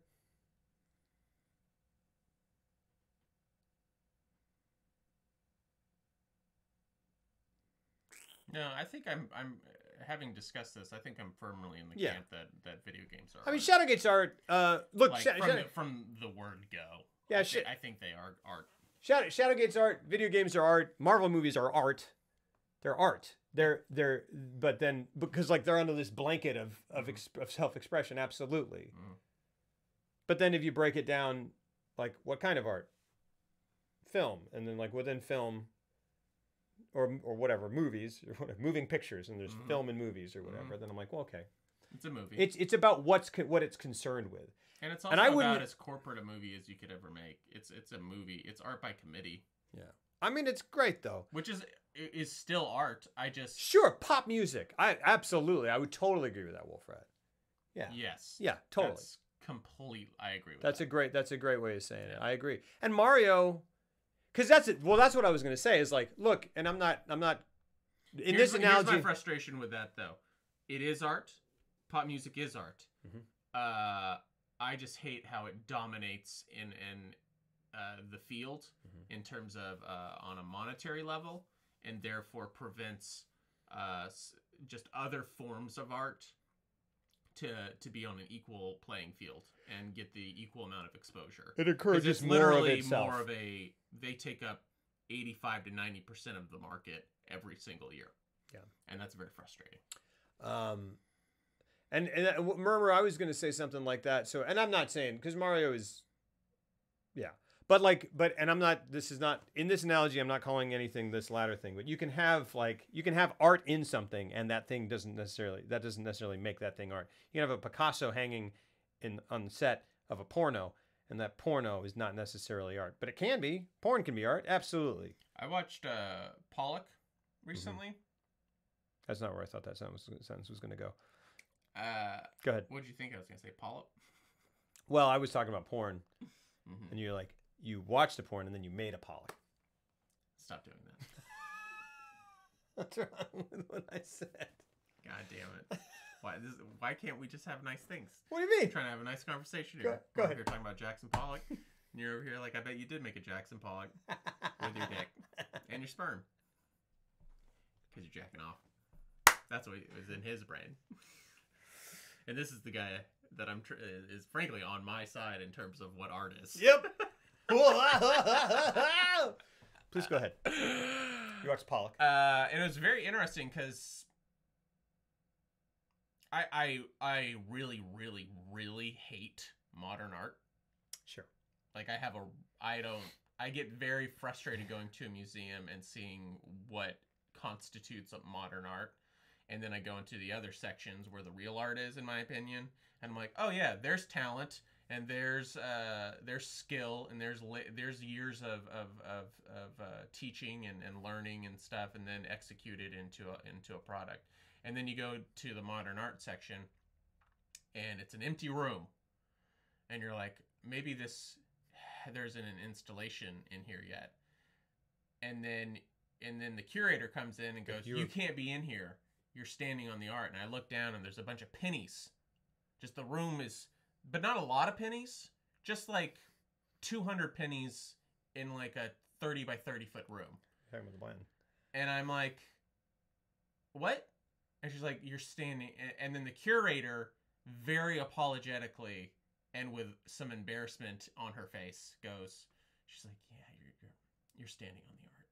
And I'm like, and I go, you mean these pennies on the ground in this empty room? You really say that out loud to? And she goes, yeah. And I was like, cool, I'll get out of here. And she went home and drank. Yeah. That's not art to me. Anyways, but about Pollock, it was a very interesting case of like, well, that's definitely his mind on paper. But is it art? Well, it made a pretty persuasive argument for it. Yeah. Because it's just untethered. There is no thought, and it's just physical. It's going from a subconscious level of what and just putting it on the canvas. Yeah. And in that sense, I could understand it. Well, so much. But it took a whole 2-hour movie to convince me that it was. You know what I mean? I'm going to sound really... But so much of modern art is just representational. I'll stop talking about this. But here's the thing. Yeah. That's what they say. I know. But I mean, like, say that. I agree. I go into modern art and I go like... I'm like, cool, man. But it's like a puzzle. It's like a... This. Hold on. Yeah. This is the sun, but in circular form. Unity. Infinity. Shoulder. On a man. Sun. Hung on his ear. Look. Do you see? Do you see? That's what they do. And they're very unapologetic about it. Well, and they make a lot of money. A lot of these things, you go in and you go, huh? And that's a lot. It's a lot of them sort of take that tack where you walk in and go, what is this? How is this art? And then you read the essay they wrote, and the essay is the art. Yeah, the explanation is the art. Yeah, here's the other thing. The idea is the art. If I have to read your fucking 2-page essay that's on the wall next to your piece of art, it's not art. It's not. The art is the idea. Because good art communicates an idea. That's what I believe. But the art is the explanation in tandem with the thing. I get what you're saying. I get what you're saying. It's not. I get what you're saying. It's not art. I know. I get what you're saying. I don't like it. That's fine. You don't like it, and I understand that. I went to the Dallas Museum of Art, and they had a paint bucket. An empty paint bucket. Just a metal empty paint bucket. It was glued to the wall. There was a red light on either side of it, and it went... And then one light went red, and the other light went red, and it went back and forth. Like the Pee Wee Herman set. And then so what does that mean to you? I don't know, but I'd have to Exactly, you don't know. You don't know. But that's the point. Did I read the thing? No, I didn't, because I was like, that's a fucking paint bucket with 2 light bulbs next to it, which is the intended for what? But here you go, because you go, I can literally I could do that about anything. I know, you could. And then I could say that's that. You could, but... That's not talent. That's not artistic talent. It depends. Now, here's, like, because I'm saying... That's a fucking crazy person with no talent saying, I want to matter so bad, and I want my opinions to matter so bad that I'm going to just put on this pretentious guise instead of doing any hard work whatsoever. Mm-hmm. And then I'm just going to die behind this idea that what I have to say matters. So let me ask you this. And anyone who criticizes me doesn't get it. Yeah. And let me ask you this. So modern art, right? Mm-hmm. Not for a broad audience. Mm-hmm. It's based entirely on individual experience with it, mm-hmm. and communion with that art. And if you want to read the explanation of that gels with you, great. If it doesn't, it doesn't. And so not everyone's going to like, so modern art pieces connect with some people, not with others. And they're kind of just not for mass consumption. Mm-hmm. You go into the other wing, everything is representational, and it's like these are masters who know the craft, because shadow, all of them we know, shadow comes from here, we boop, boop, boop, boop, boop, this is a person, we follow these styles, we're from this school. And I'm not talking about that, I'm talking about like literal minimalist art where they use lines and shade and shapes and just geometrics and stuff, and then put them in interesting, and then present it as such. That's still art to me. But like, okay, but then all these like representational things where they're basically like adhering to formulas because they're like studying what people did before and blah blah blah, and this is what a portrait is, and this looks like and that's art. But this like challenging stuff that like not everyone likes, and that some people get actively angry at and are bored with, and go, "This is bullshit." It's not challenging. Which one do you? Well, it's lazy. Possibly. That's how I view it. Possibly, and I feel the same way about Metal Gear Solid 2. Okay. But it's still art. So of those two, which one do you think is the Marvel movies, and which one do you think is the individual, unique, original stuff that we want to see in terms of film? Of the Paint Bucket or MGS2? No, of the Paint Bucket or this like representational thing you can walk in and go, that's a painting of a dude. It's a good painting of a dude. And the shadows are all in the right place and looks realistic. Move on. It's not an apt comparison because a paint bucket I can't identify with a paint bucket. But people can't identify with like Jesse James. They sit and go, I'm fucking bored. This doesn't grab me. I'm just saying. I'm just saying, you know, like I'm not like, or fucking Audition. People will be like, that's bullshit. That's just fucking, it was a movie for a while and then went off into this crazy shit. It didn't make any sense. And it doesn't make sense. And we go, oh, it makes sense. And I'm going to work with it until it makes sense. Yeah, but when I think what angers me about modern art is that when I watch Jesse James, you can be bored by it. That's your choice. Sure. But you cannot deny the craftsmanship and intent of it. Intent makes art. But you can't understand. You cannot like it. And you cannot like how that message is told. But you can watch Jesse James and successfully... there's a story told and communicated clearly.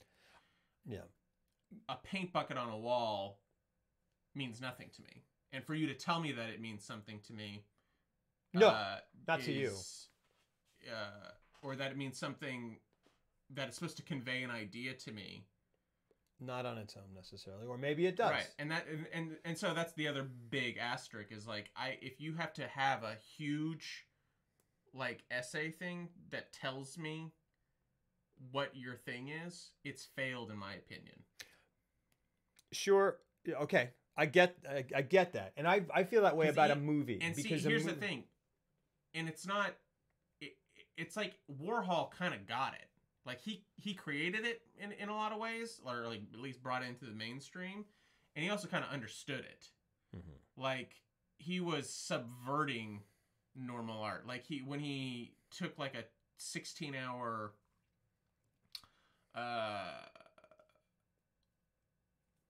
time, not even a time lapse. He just let a camera run for 16 hours at like the corner of the World Trade Center or Empire State Building or whatever. Yeah.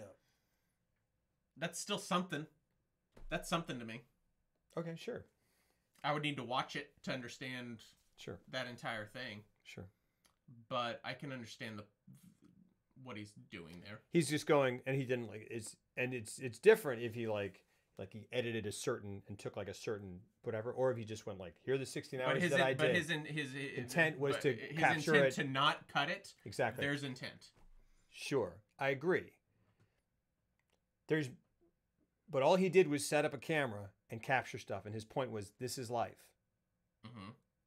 That's it.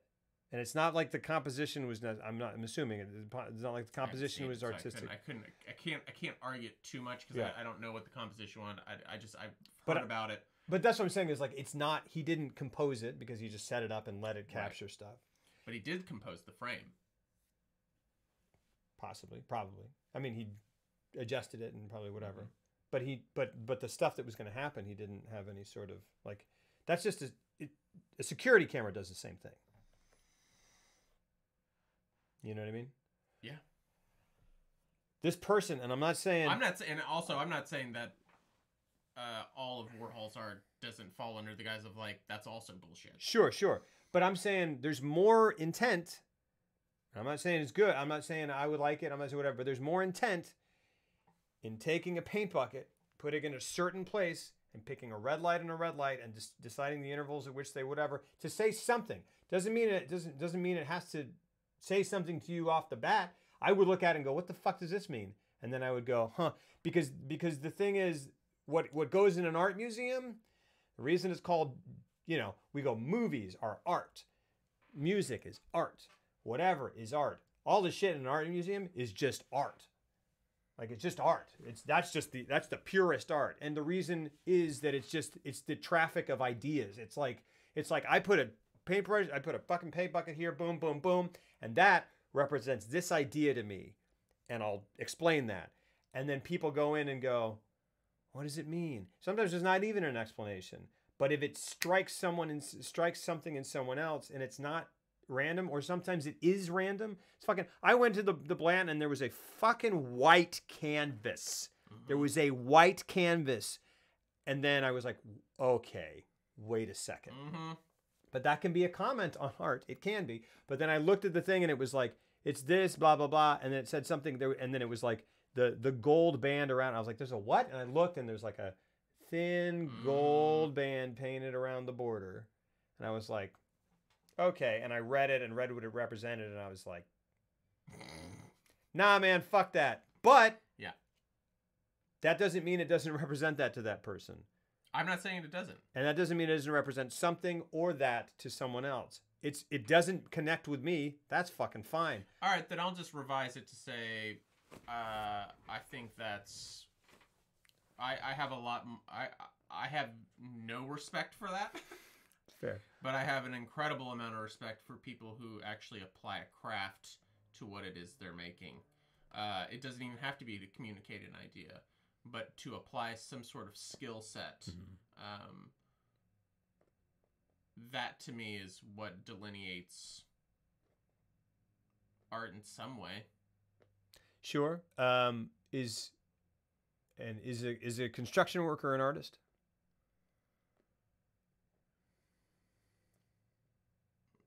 What is he doing? What is he making? A building. He's got a plan, and he's following that plan. Buildings and are art, for sure. Buildings are. An architect is an artist. Architect is an artist. Yes, without question. Absolutely. Some of the greatest artists of all time. 100%. Yes. Is the construction worker who takes that plan Yes. an artist? Sculptor. The construction worker? Who just takes the steel beams and assembles them? There's a skill there. There is a skill.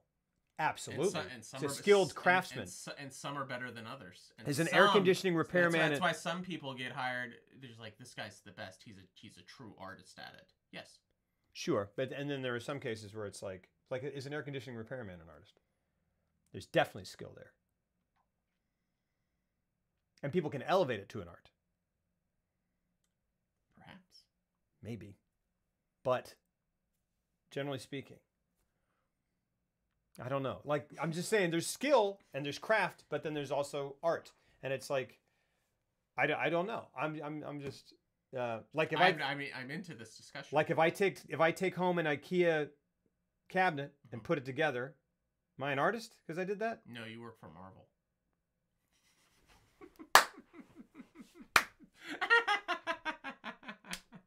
Wow. What? Great. Nuh-uh. Did he really? Had a side gig repairing air conditioners. That's awesome. Used to collect trash. Knowing something about the artist would be a big part of it. Maybe I should have clarified. Maybe it is postmodern, is what I'm describing. Yeah.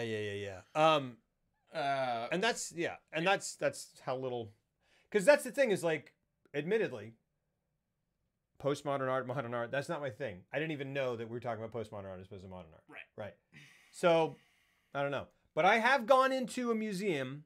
I've gone into a museum, looked at things and gone like, that's just a flashing light, that's just a this. And then read and going like, the way it bounces off represents this, and it creates this experience physically for the viewer of, or the experiencer of the thing in the thing. And I go, yeah, it does happen. And it speaks to themes of this and this and this. And I go, interesting. Okay. And thinking of that idea or concept as represented in this physical, mechanical installation, and if I think that, which is there for me to do, and I observe it and experience it with that in mind, it makes it concrete in a different way. And that's interesting.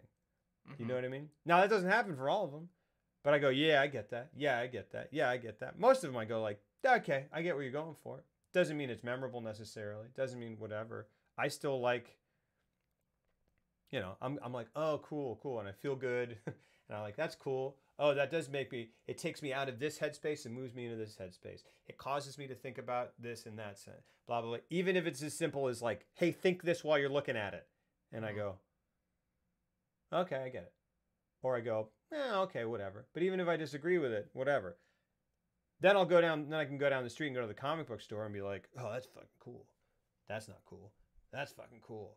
Man, if I met the person who drew that comic and met the person who made that art, I might be more interested in the person who drew that comic that I really like. But that doesn't mean that's superior. That just means I have more of an appreciation for, you know what I mean? It's like... So everything's art. I mean... No, not everything is art. Realistically, I really don't think... There's variations of it. And I guess I should start to clarify when I describe what is and isn't art. This has been a very enlightened... Like, I'm genuine. I mean this. Yeah. Like, because with Marvel, I would say, yeah, that's art. Oh, it's pop art. Definitely art. Like pop art is a good way to say it. That's a great way of putting it. Definitely. And so I would say it's more varying degrees of what is successful art to me.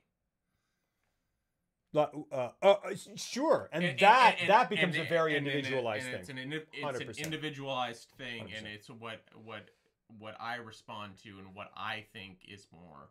And I think that's probably a better way of discussing that in the future. And I'm glad we had this conversation. Because I really think, to me, art... Because I want to give everyone their due. Yeah.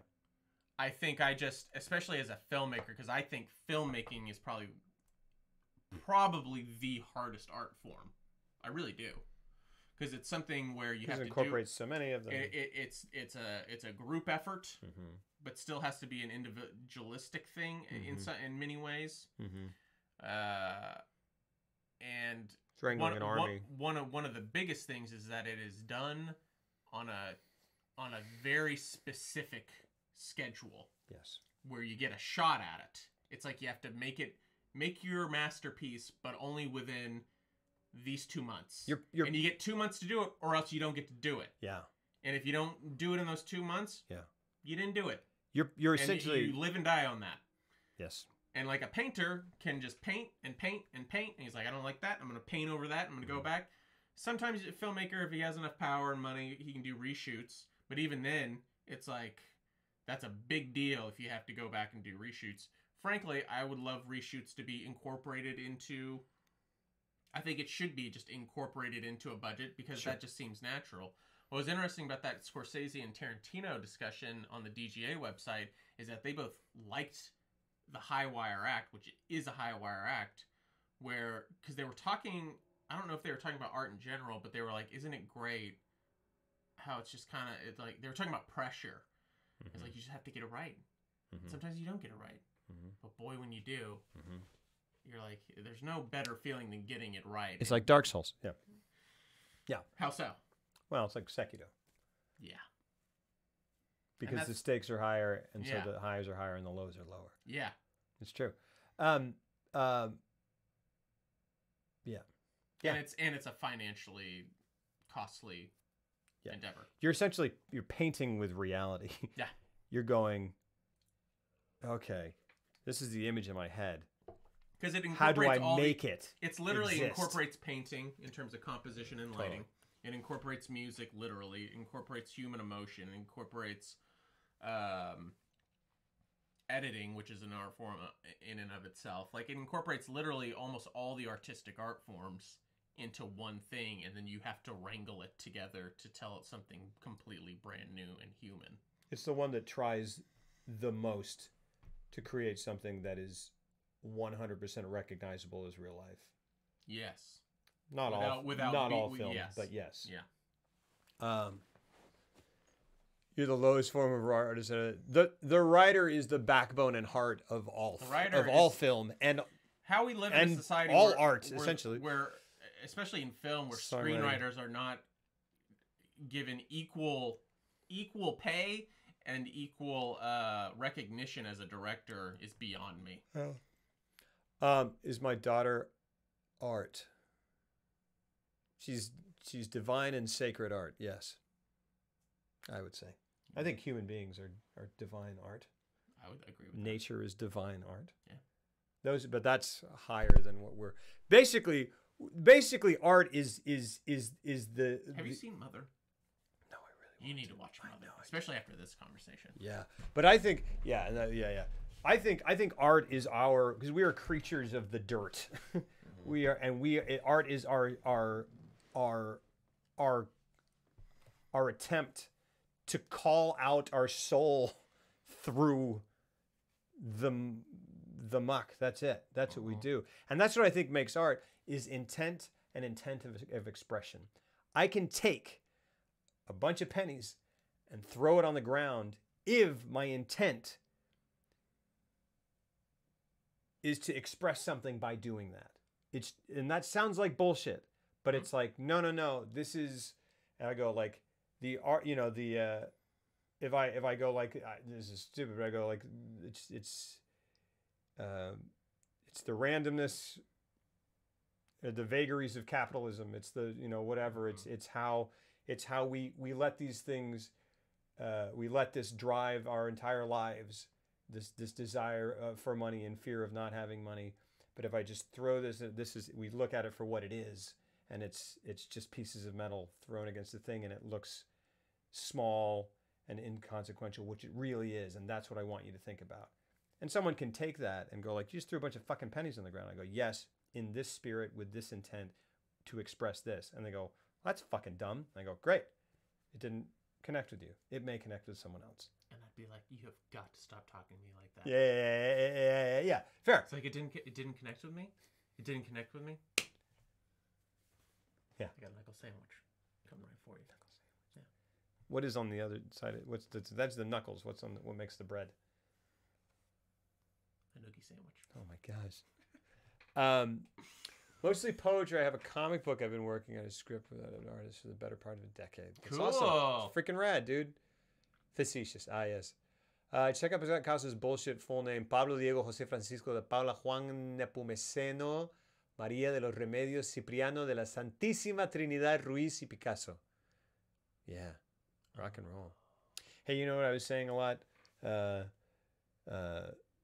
this past weekend? What? Tus cirujanos orales y maxilofaciales del Valle son los especialistas en cirugía oral y maxilofacial. Stuff like that. What did you say?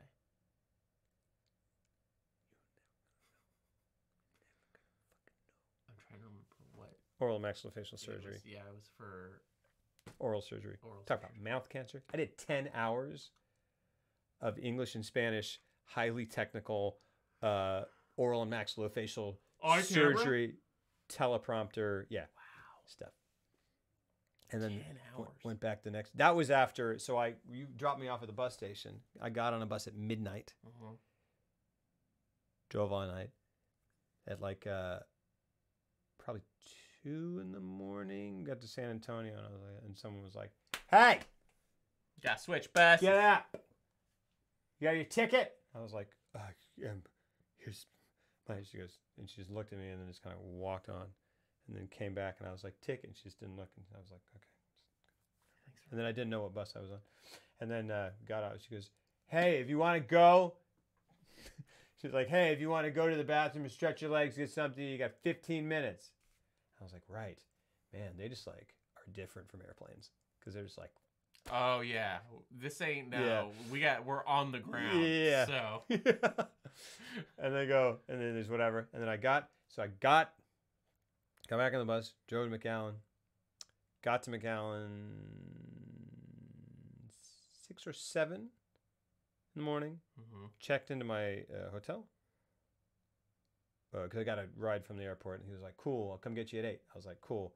Walked upstairs, fell on my face for like 20 minutes. My alarm went off. I went downstairs, waited for the guy for a little bit. He came and got me, drove me right to set. I did 10 hours. dude, and then you flew home. No, then I went to sleep, got up and did it again the next day. Oh yeah. Not for 10 hours, but Oh, whatever. and then you got like a half day. Yeah. Had a half day. Wasted all that time. Cool. Took a nap. flew home today. At like 4 a.m. Got to the airport. Got up at 4:30, left at 5, got on a plane. Yeah, man. Traveling is the most exhausting thing. What's up, Serena Bucks?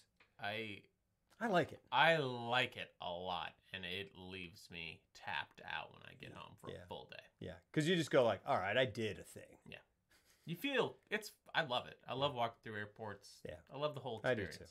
Because I'll usually do like quick, you know, Makes you feel like 3-day trips where you're just doing stuff. Yeah. You're getting carted around from place to place, and you're just like, this is great. Yeah. And you go home, and you're like, whoa, what was that? I don't know what happened. It was weird. Yeah. It's fun. It is fun. But some people do it all the time. And I'm like, I don't want to do that. If I ever get even one issue made, it'll be a fucking miracle.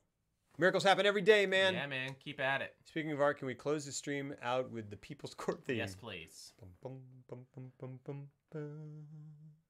Bum, bum, it's the People's Court, man. But Bow, it's bow, really bow. Law and order. Bum, bum, bum, bum, bum. Click on it. What's this? Bum, bum, bum, bum, bum, bum, bum, bum, bum, bum, bum, bum, bum, bum, bum, bum, bum, da na na na na na na na na na na na na na na na.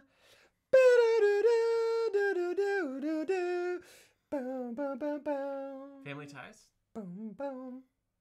Mr. Belvedere. Oh, no. What's Mr. Belvedere's intro music? Can we play that on here? It's Mr. Belvedere. He's a big fat fuck.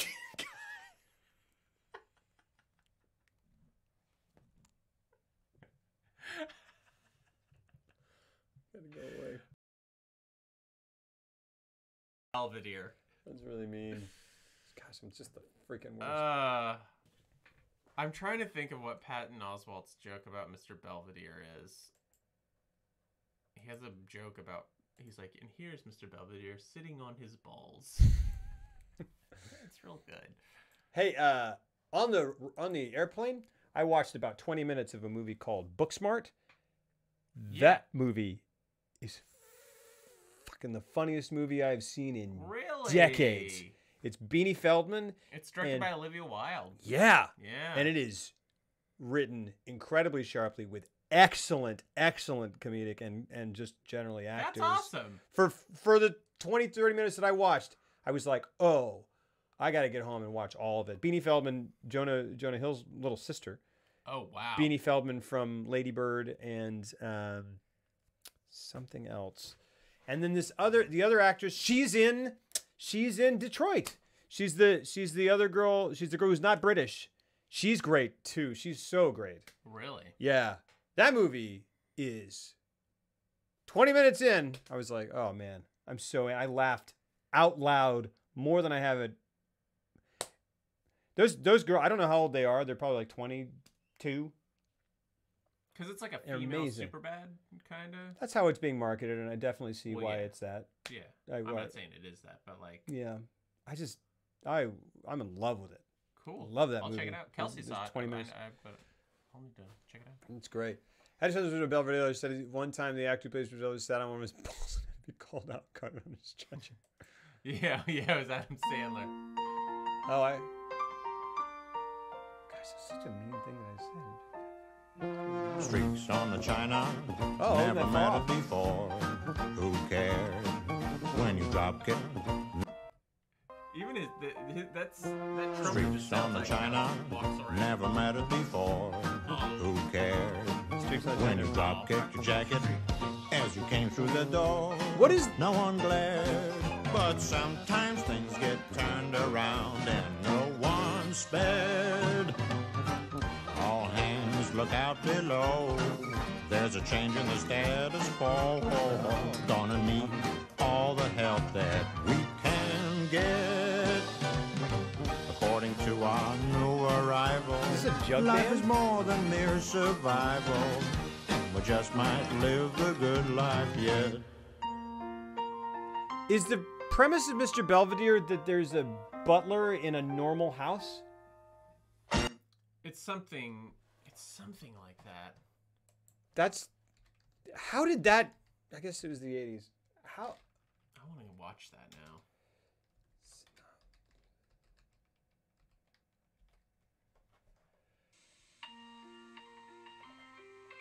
Oh, it's a novel. What the? Oh. Like its earlier novel in Big Screen Brethren, Mr. Belvedere featured British butler Lynn Belvedere, who takes a job as a live-in nanny for a typical American family, records their everyday experiences in his diary for future use in writing a novel. Oh, so it's just like he's like these poor American twats. They don't suspect a thing. You know, The little one shit his pants the other night. he'll be the first to go. He'll be the first to go, I assure you. I like that. It goes, here's the British part. Oh, here's the American part. I'm Michigan J. Frog. But it I also felt like they were just like, here's a photo of him, whatever comes to mind. And they were like, a lot of like,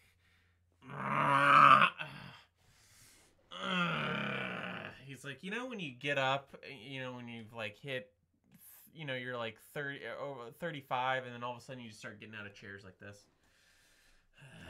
Oh yeah. Sitting down, you start making groans. He's like, make a song out of that. I do that all the time now. Yeah, man. My knees and my shoulders just ache now. I'm like, I guess that's just my life. Yeah. Cool. I also like that the American part sounded like the guy who sings the Blossom theme song, which the Blossom theme song, it's like my favorite of them. Pull it up. Oh, I don't need to pull it up, my friend. Black. Maybe not gonna say that name. Yeah, I'm not gonna say that name. Since I was 25, yeah. Barney Miller. So here's the one. Here's the Blossom theme. It goes, don't know about the future. That's anybody's guess. Ain't no good a reason for getting all depressed. Call up your pen and pencil. I give you a piece of my mind. Boom, boom, boom, boom, boom, boom, piano. And in my opinion, nation, the sun is gonna surely shine. Oh. And then it goes. Now, go ahead. This is the solo part. You're about to do piano hands. What were they doing? Stop all your fussing. Slap on a smile. Come out and walk in the sun for a while. Don't fight the feeling. You know you want to have a good time. Bow, bow, bow. In my and head, in my this is- opinion, nation. Sun is gonna surely bloom, bloom, bloom, bloom, bloom, bloom, shine. Did you ever watch Mr. Cooper? Hang with Mr. Cooper? Cooper. Oh, yeah. Is that it? Yeah. That's cool. Oh, it was the best. Hang with Mr. Cooper's awesome. Is it? I watched the first episode. I had a crush on Like, Holly Robinson recently. Pete. Yeah. I She watched married the- Rodney Pete. The pilot episode is on the set of Full House. no. The one that Kirk Cameron. Family Ties. No. I mean, Growing Pains. Growing Pains. It was on the Growing Pains set. Show me that smile again. And what's his name? Who's the dad? Alan Thicke. Alan Thicke comes in, and they have this whole talk about how he's like, yeah, I got a new show. They're letting me use your set. And then they just go right into the story. It's very strange. And then the next episode, they got picked up, so they have their own set. But they completely acknowledged that they didn't want to spend money on a set for the pilot. So they just used the Growing Pains set because it was the same showrunner. Very But strange. in the show, they Al- broke they the needed, fourth they wall. needed to break the fourth wall and had Alan Thicke come in. Maybe to like tie it together and be like, well, if Alan Thicke's on, he's on the top-rated show in America right now. Because they're on at the same time. Yeah, maybe something like that. I used to watch the crap out of Growing Pains. Never watched Growing Pains. That wasn't a show I watched. I always thought Growing Pains. I read a lot of Mad Magazine as a child. Yeah. As a kid. You did? Huh. Did you read a lot of Tintin? That's cool. What else you got over there? It's like the usual suspects. That movie's dumb. That movie's not dumb. That's a good movie. Oh, I don't like the movie. Why? We'll never do it. What? Because we have to do it now. We're doing a twist ending month. Coming soon. 6 cents. It'll be M. Night Shyamalan and... It'll be M. Night Shyamalan and Usual Suspects. That's a fun fucking movie. I don't connect with it. Well, it's not like it's a pulp. It's like a comic movie. It's not anything deeper than that. It's a funny caper. It's a caper. I don't like it. I'm sorry. It's got great music. Sure. It's made by a supposed pedophile. It's got a cool... Starring. I think about it. Oh, wow. It kind of all goes back to that movie, doesn't it? That's where those two first linked up. Interesting. I didn't even think about that. Are they supposed to have... Yeah. What? What else do you got over there? Grudge Dragon? Savage Dragon. Haven't shown you Savage Dragon? He said that like a 9-year-old. He's like, it's Savage Dragon. Why was it 9-year-old? It's cool. Charles in charge of our days. Opinionation always pissed you off?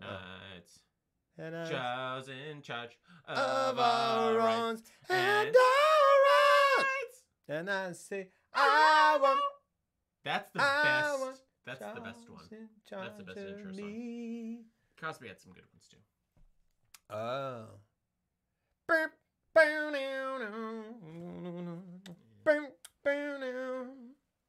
do it anymore. I can do it. I don't think so.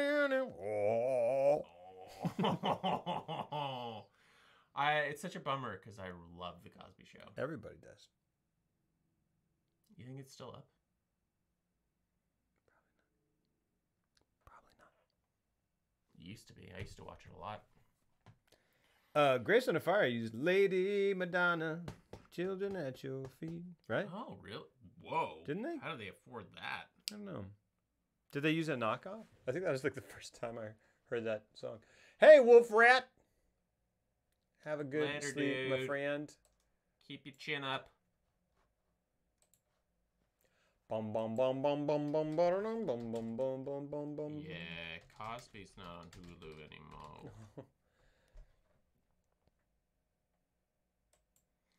What a bummer for everyone involved in that show. Yep. Oh, but it is On YouTube? on Amazon Prime. Huh. All seasons. Can you see me walking down the street? What?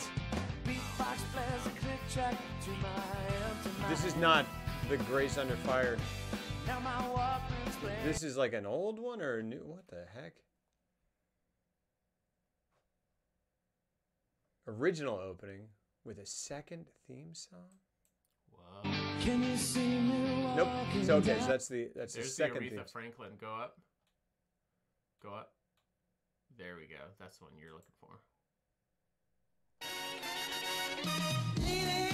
Yes. Yep.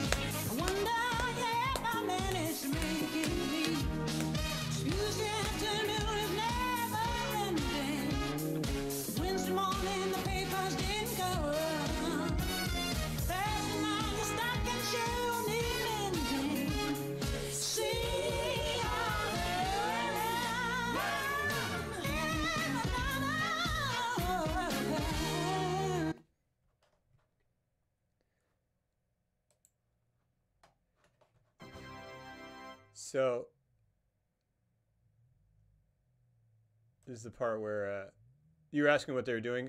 Joey Lawrence is dancing on a piano like this with a big oversized leather Can we jacket. just show it? Yeah. Is this the real one? Yeah. Remember this? Oh. There he goes.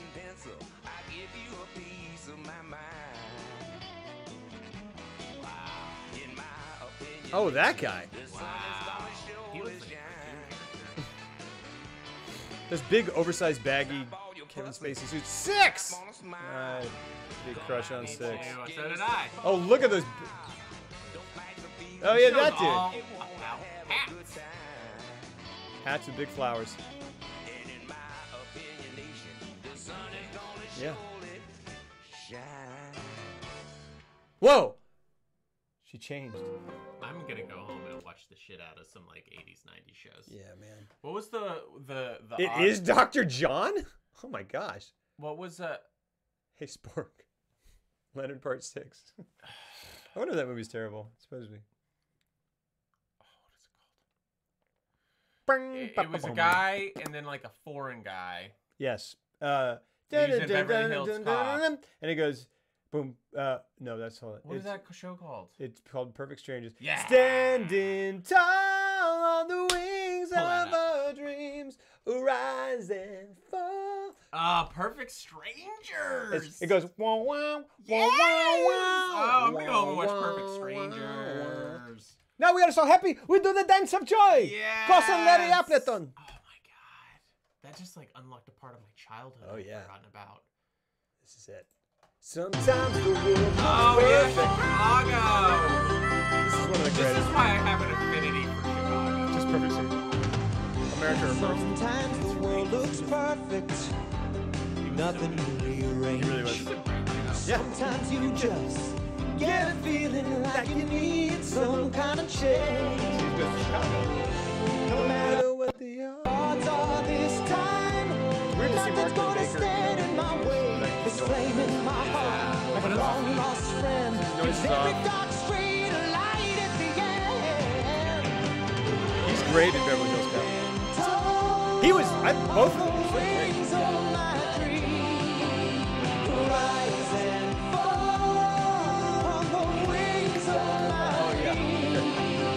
The rain and thunder, the wind and haze, I'm bound for better days. It's my life, my dream, and nothing's gonna stop me now.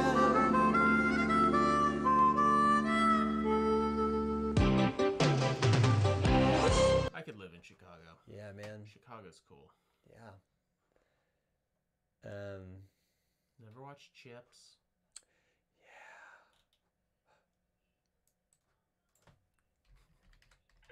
We're totally Yeah. we're just watching stuff without ending the stream now. Yeah. Yeah. How did the audition stream go? You know. We had to debrief. It was good, and then it got great at the end. Hey, yo, what's up? What's my theme music? Mark Cooper. He's awesome. Yeah.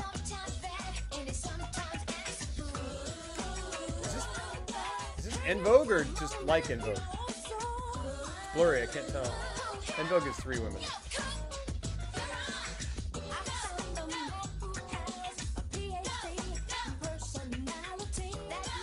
Wait.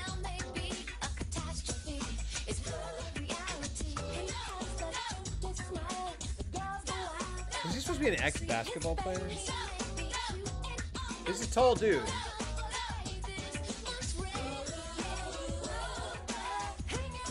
I mean, this is a very En Vogue-ish song.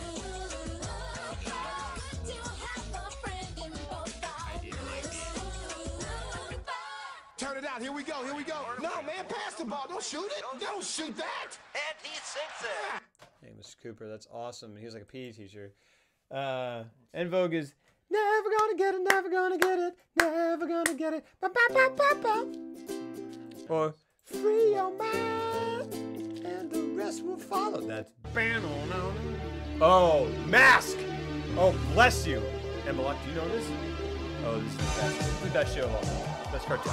This is like my favorite cartoon show ever. Crusaders working overtime, fighting crime, secret raiders who will neutralize soon as they arrive. The Trackers gonna lead the mission, and Spectrum's got the supervision. Ask is the mighty power that can save the day. It's Next helicopters turned into a gang. It's Transformers plus G.I. Joe. It's fucking amazing. Best show ever. Always riding on Venom's trail. Who cares? I don't know. Matt Tracker's son. That's it. This guy's name is Matt Tracker. That show was great. That got me interested. I love the opening. Yeah. That's so cool. That's the 80s thing that ever. Mask is definitely the best. And see, look, they live in this. Yeah. And so it's like it masquerades as a gas station. This is a playset you could buy. I never did. I never got the playsets. Never got the playsets. I was a no playset kid. No playsets. Oh, I couldn't afford. I didn't really either. get the vehicles either. Did you ever My remember brother when you had would that- always watch the commercials and be like, "God, that looks cool." And Yeah. then you bring them home and they're just on your carpet. And Your you're couch. Like, Yeah, it's you like, go- It's not as cool. Yeah, those dicks have like a They had a forest. A Where'd that forest go? diorama. Yeah, diorama. fucking the size of a fucking They did. They had a warehouse. diorama. Assholes. Like, you don't deserve that. And they go like, cool. And like what I always We were wondered both was very bitter just as children. It's just ingrained in you. Crossfire was a lie. This was a lie. Yeah, it's like they had the really cool. I always wanted the bridge thing, and from GI Joe where you drive with the drive up and the thing it makes a bridge, it makes a metal bridge, and then Oh. drives over. And I was like, how's that gonna work? And then I would see it in the thing, and they would drive into like a thing with a pond, like a lake, and it was like mountains and shit. I was like, wow, cool. And I was like, that I don't have that at my house. That's not Did gonna you work. ever have the '89 Batman Batcave? No, I did have that. it's cool. Hold on. All right. I think I might have had Castle Grayskull. I might have had that. Mask. You had some of those toys. Those toys were amazing. But here, check this out. So it looks like a gas station. Yeah, it was awesome. What is that? That's the Batcave? Oh. That's very much like Castle Grayskull. Yeah, because I remember it had the spinner thing. Oh, that's cool. Yeah, and it came in this box.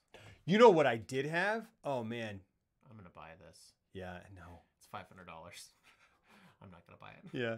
That is crazy. Why does it cost so much money? You could probably find it for cheaper. You can find it on fucking Craigslist, I'm sure. You could probably find it at like Savers. Mask is amazing. And Block, did you love Mask? Spork, you're saying you put Joker on your 100 favorite films? Is that what you're saying, Spork? That's probably what you're saying. Surge in Beverly Hills Cop. Beverly Hills Cop is so much better than it needed to be. Beverly Hills Cop is freaking great. Yeah, it is. Beverly Hills Cop is so good. So good. You see at 5:30, you set your alarm. Oh, it's awesome. I love Mask. Emblock. I Dude, love you just Mask. turned me onto it. I'm gonna go home and try to find it and watch You it. should watch it. It's better than Transformers. It's better than G.I. Joe. The toys are amazing because they're just like full size. Man, I had this badass. Oh my gosh, there was one that was like a dune buggy. The bottom of it would shoot out and it would have wings, Mm-hmm. and then it would shoot. And then I had the coolest things ever was a motorcycle with a sidecar that was like a covered sidecar, which is awesome. And then you would drive, and then you could hit a thing, and the sidecar would pop out, and then like shoot fins out, and it was a submarine. And that thing, and guns would come out the front of it, and I was walking with that up a gravelly slope, and I slipped, and it went into my head, and I needed stitches. And it's still there.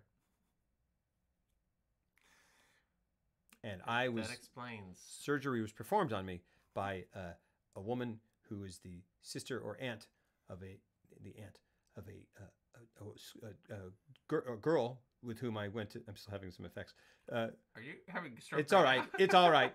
A girl with whom I went to school, who was also my first kiss because she pulled me into a closet when I was with my friend at her house. I don't know how, and she pulled me into a closet and I think kissed me and then pulled us out, and then we came out, and my friend was like, "What happened?" And I was like, "I don't know. I should go." How old were you? 20. I was probably definitely between 5 and 10. I would say maybe. Oh, yeah, your first kiss 7. early. I didn't have my first kiss till I was like 6th, 7th grade. Well, it didn't count. We didn't really do anything. You said that like you were disappointed. I know, it's the joke. They're making a Mask movie? F. Gary Gray? No way. What? No way. There's no. It's the not. guy who did Straight Outta Compton? That's awesome. He must love Mask, which makes me love him. That's crazy. Straight Outta Compton's so fucking good. Oh, is it? I just said it last week when there was plenty of call to say it. You orgasm anytime it's mentioned. Just It last makes week me and this not week. want to watch it now because I feel Fine. like you're just gonna pop up from behind my couch, Well. just spraying your little goo juice. Like a Pollock? Want to add Harris all over the place? I'm making art.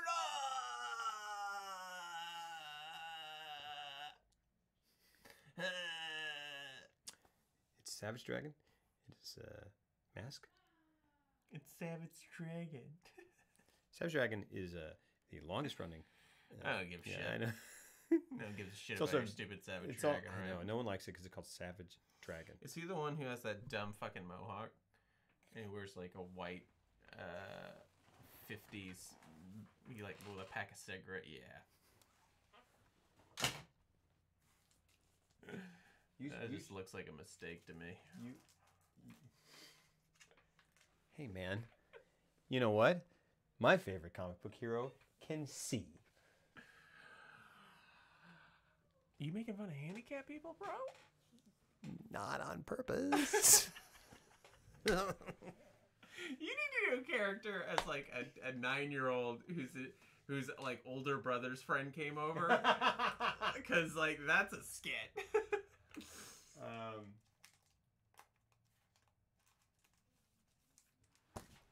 Look at this, bro. This is what happened to me. This is how I got into Savage Dragon when I was 9. Or when I was like 11. Whoa, you taking it out of the Check it out, man. It's closet? alright. It's not going to be worth too much, though. It's fine. It's worth it. It's worth it. Famously directed Friday. Oh, yeah. Here we go.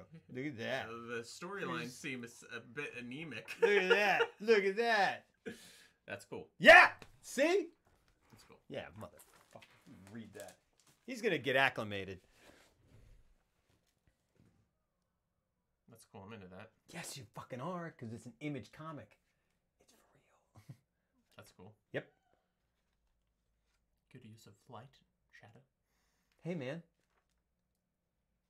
Cool. I'm into this. Yes, you fucking are. All those books are full of those. Yeah, dude. Because he's got volumes. He doesn't just have single. Oh, I've shown issues. them. He's got volumes. I've of shown these. them. 3 to be exact. Yeah. Oh, I don't have the third one. I have 1, 2, and 4. Is that your white whale? Yeah. They were out when I ordered them. They're Look, like, man. sir, we're having a hard time discerning if you're a man in his mid-30s or a 9-year-old boy because of the inflection of your voice. This is issue 2. This is some of... This is like How is one that of my happening? favorite... That's like all your favorite things Mhm.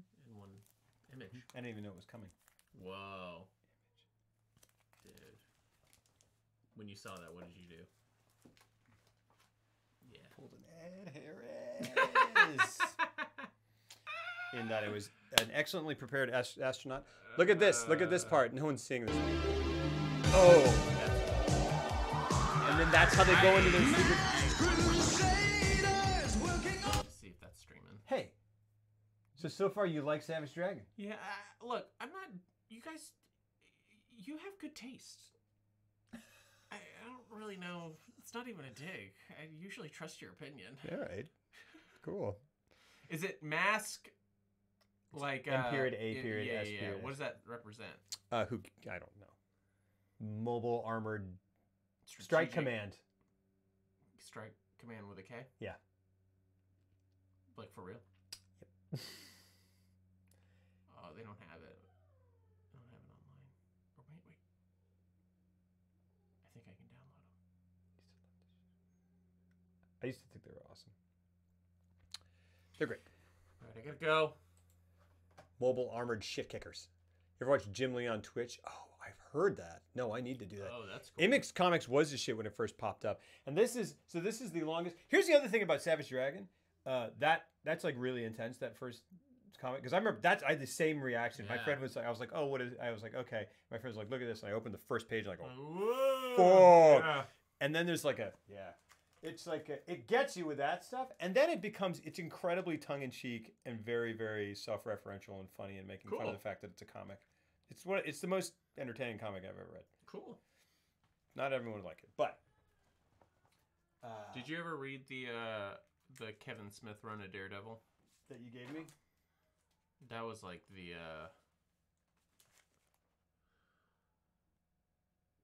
Are those mine? Yeah. Oh. I started reading them. I didn't finish Those are Frank Miller. Yeah. The first couple ones. But yeah, I think, yeah.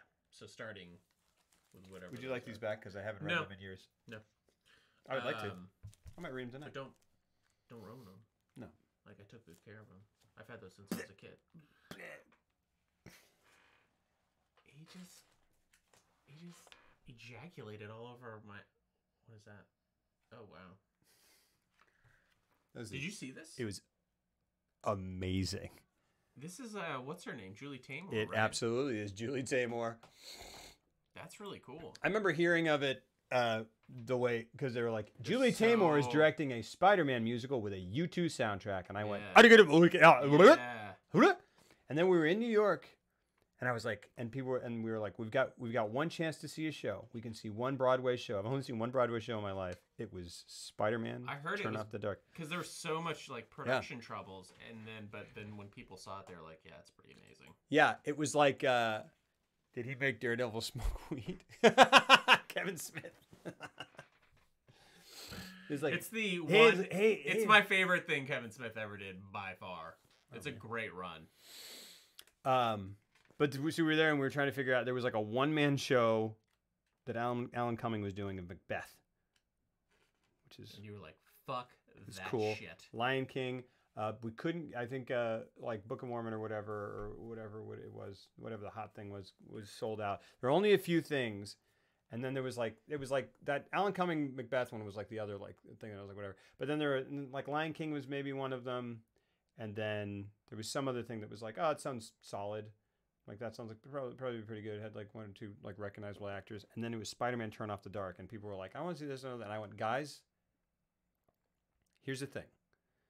We could go to any of those, and if it's good, it's good. If it's bad, it's bad. This It's gonna go one way. is like, It's gonna be amazing. and if it's terrible, it's amazing. If it's great, it's amazing. Yeah. And they were like, okay, and we went to see it. It was, I mean, it was, it's not, what it like. It was ridiculous, but it was also fucking breathtaking. There's a part where Spider-Man he is flies like, out over the audience. oh right? yeah, it comes and lands right here and just goes up and down. And they have like many of them where it's like they run out and then run out there, and it's like really crazy. And then he's flying and flying and flying. It's all sorts of crazy stuff.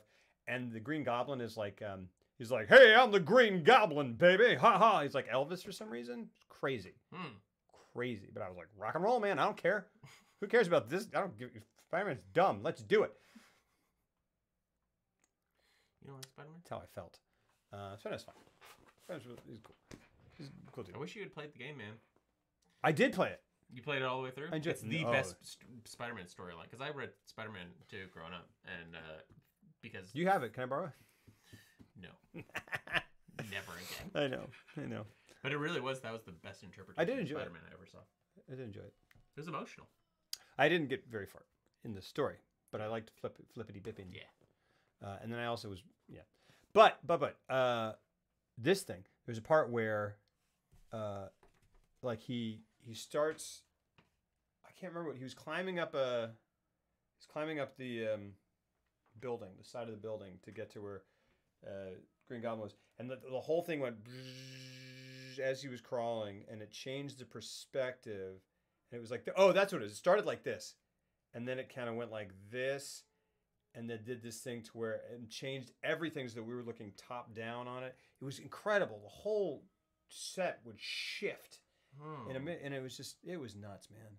It was really crazy. It like Do you think that's on YouTube? Like the full production? Because yeah. it only lasted like a year, Yeah. right? it was no. Or is this it was still going? It may be. Oh wow. When we like after we watched it, we were just like, man, this is breathtaking. We watched parts of it on YouTube, and I was like, cool. It doesn't look the same, obviously, but it'll give you an idea of it. It's it was awesome. It wasn't, it was There's been a murder. A slow one. A very slow murder. This is great. Did he make Daredevil smoke weed? Ah. All right, guys. Yeah. Next week, Blair Witch. Blair Witch. That's fun. I'm very excited. We got a solid month. And then session 9.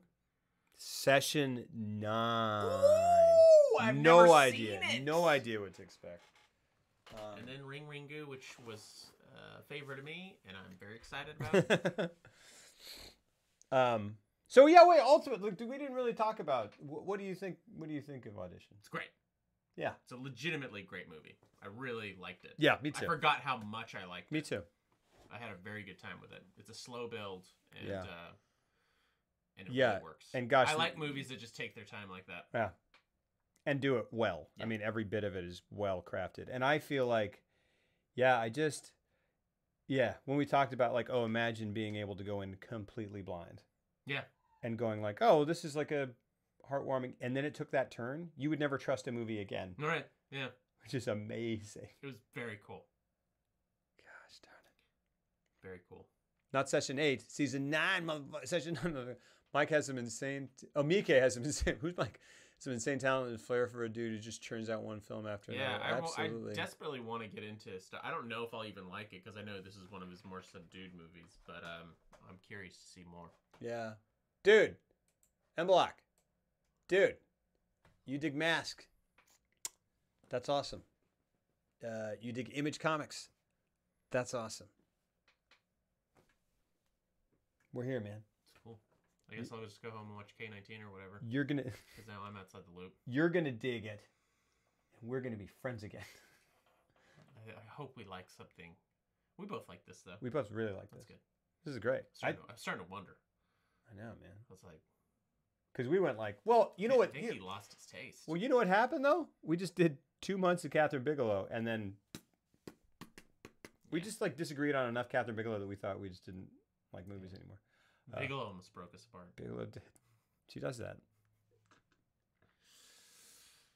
But then Takashi Miike brought us back together. She's like, yeah. You guys fight each other. Wear this. She's like, yeah. Wear this. Wear this while you break up. Yeah, what are you doing over there? Yeah. Put that gun in your mouth. Put that squid on. That SQUID. Squid. Jesus. It stands for shut up. Shut up. Don't tell me what it stands for. It stands for you while you're doing me, and then while I'm doing you. Why are you talking like that? Because I'm Biggs. I'm Kathy Biggs, bro. Kathy Biggs. Kathy Biggs, bro. James, you want to record this? I'll do anything you say, Kathy. Only in 3D. I made up a 3D camera to do it. He started filming his 9 Avatar movies. Oh, I assumed we started filming. They released a photo, and it looked cool. Did it? It was a cool photo, but I was just like, okay. It's him standing knee deep in some water. It's cool how they're doing the fire reflections off the how they get the fire reflections off the water. You don't do fire anymore. It's LED screens all the way around, and they emulate fire shooting up on the LED screen, and it reflects it across the water. That way you don't have to have real fire on set. Oh, That was really cool. that's cool. Bigelow was the real horror month. They were. Jeff will always have Melville. That's true, buddy. And we need to do that. Criterion's focusing on him for the entire month.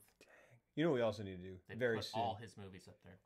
We need to watch Tarkovsky very soon. Okay. So that I can go into this audition with these guys and be like, yes, I've had sex with someone I don't like. And yes, I've seen a Tarkovsky film. Have you not seen any? They're wonderful. No, I haven't seen They're any. delightful. I haven't seen any. They're. But I've read Savage Dragon. It's very much in line with a Savage Dragon. Grease Solaris and then Mr. Soderbergh Solaris. That would that'd be cool. awesome because, honestly, Yeah. his remake is phenomenal. Yeah. It's really, and it doesn't get any credit. You can't even. There's no Blu-ray. I tried to buy it. I could barely find it to stream.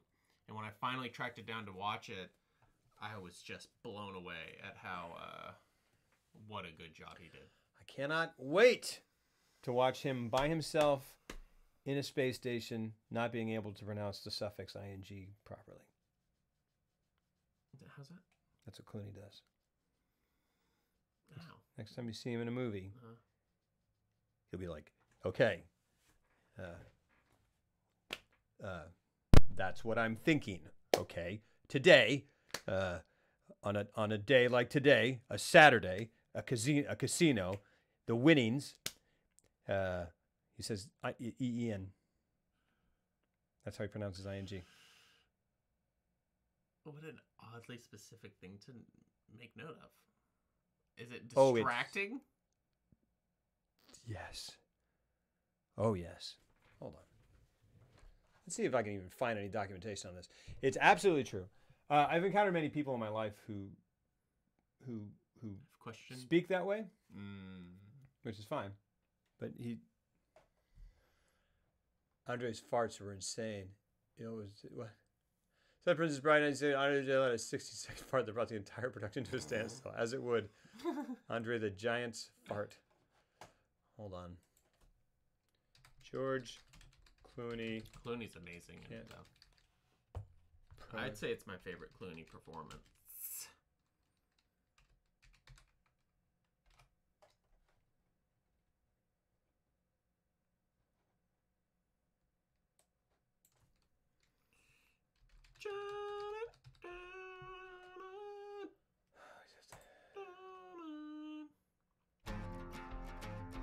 Okay.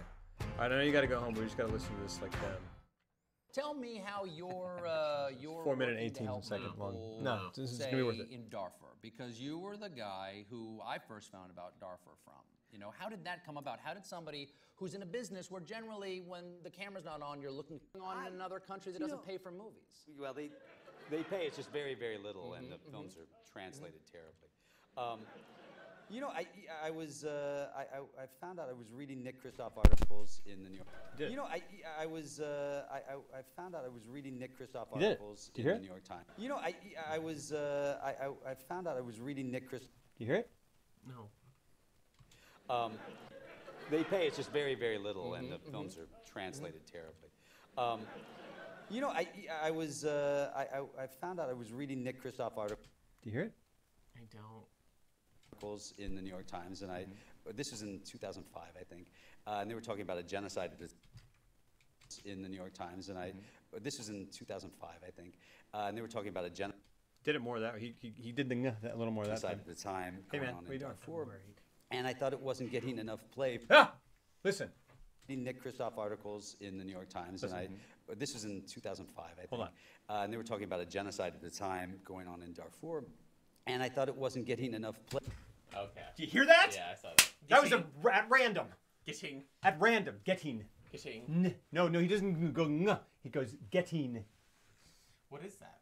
What accent It's is just that? a thing. There's no accent. It's just a thing that people, they grow up not saying it correctly. Getting. Getting. Getting. Not ng. That's the thing. Getting. So thing. Getting. Right? But he says theen. Well, he wouldn't say theen. Getting. Getting. Why are you saying it like Mr. Belvedere? Theen. Like gee-een. Because I was raised Oh by my a proper gosh. British Oh, man. my goodness gracious.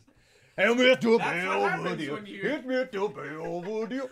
Hey, man. Bye, guys. All right. Later. Jeff, you see Michael Clayton? Yeah, Michael Clayton. I've seen Yeah, Michael Michael Clayton. Clayton's awesome. Talk to me. I like Michael Clayton. Bye, guys. Lots of love. Thanks for being here. What's going on? That's how you would say it. You'd say, what's going on? What's going on? Look, man. It's true. It's all true. All right. See you guys later. I love you. We'll see you. See you later.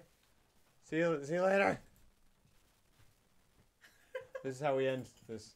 Not with a bang, but with a whimper. All right. Thanks, guys. Especially because Jeff is talking about Clues' performance in Solaris Maths, bro. Lots of love, man. Yeah, I liked him in Michael Clayton as well. What has happened here? Now a dog's in here. Hey, Pup. All right, thanks, guys. Thanks for hanging out. Lots of love. As always. Did I just do that? Okay. See you later.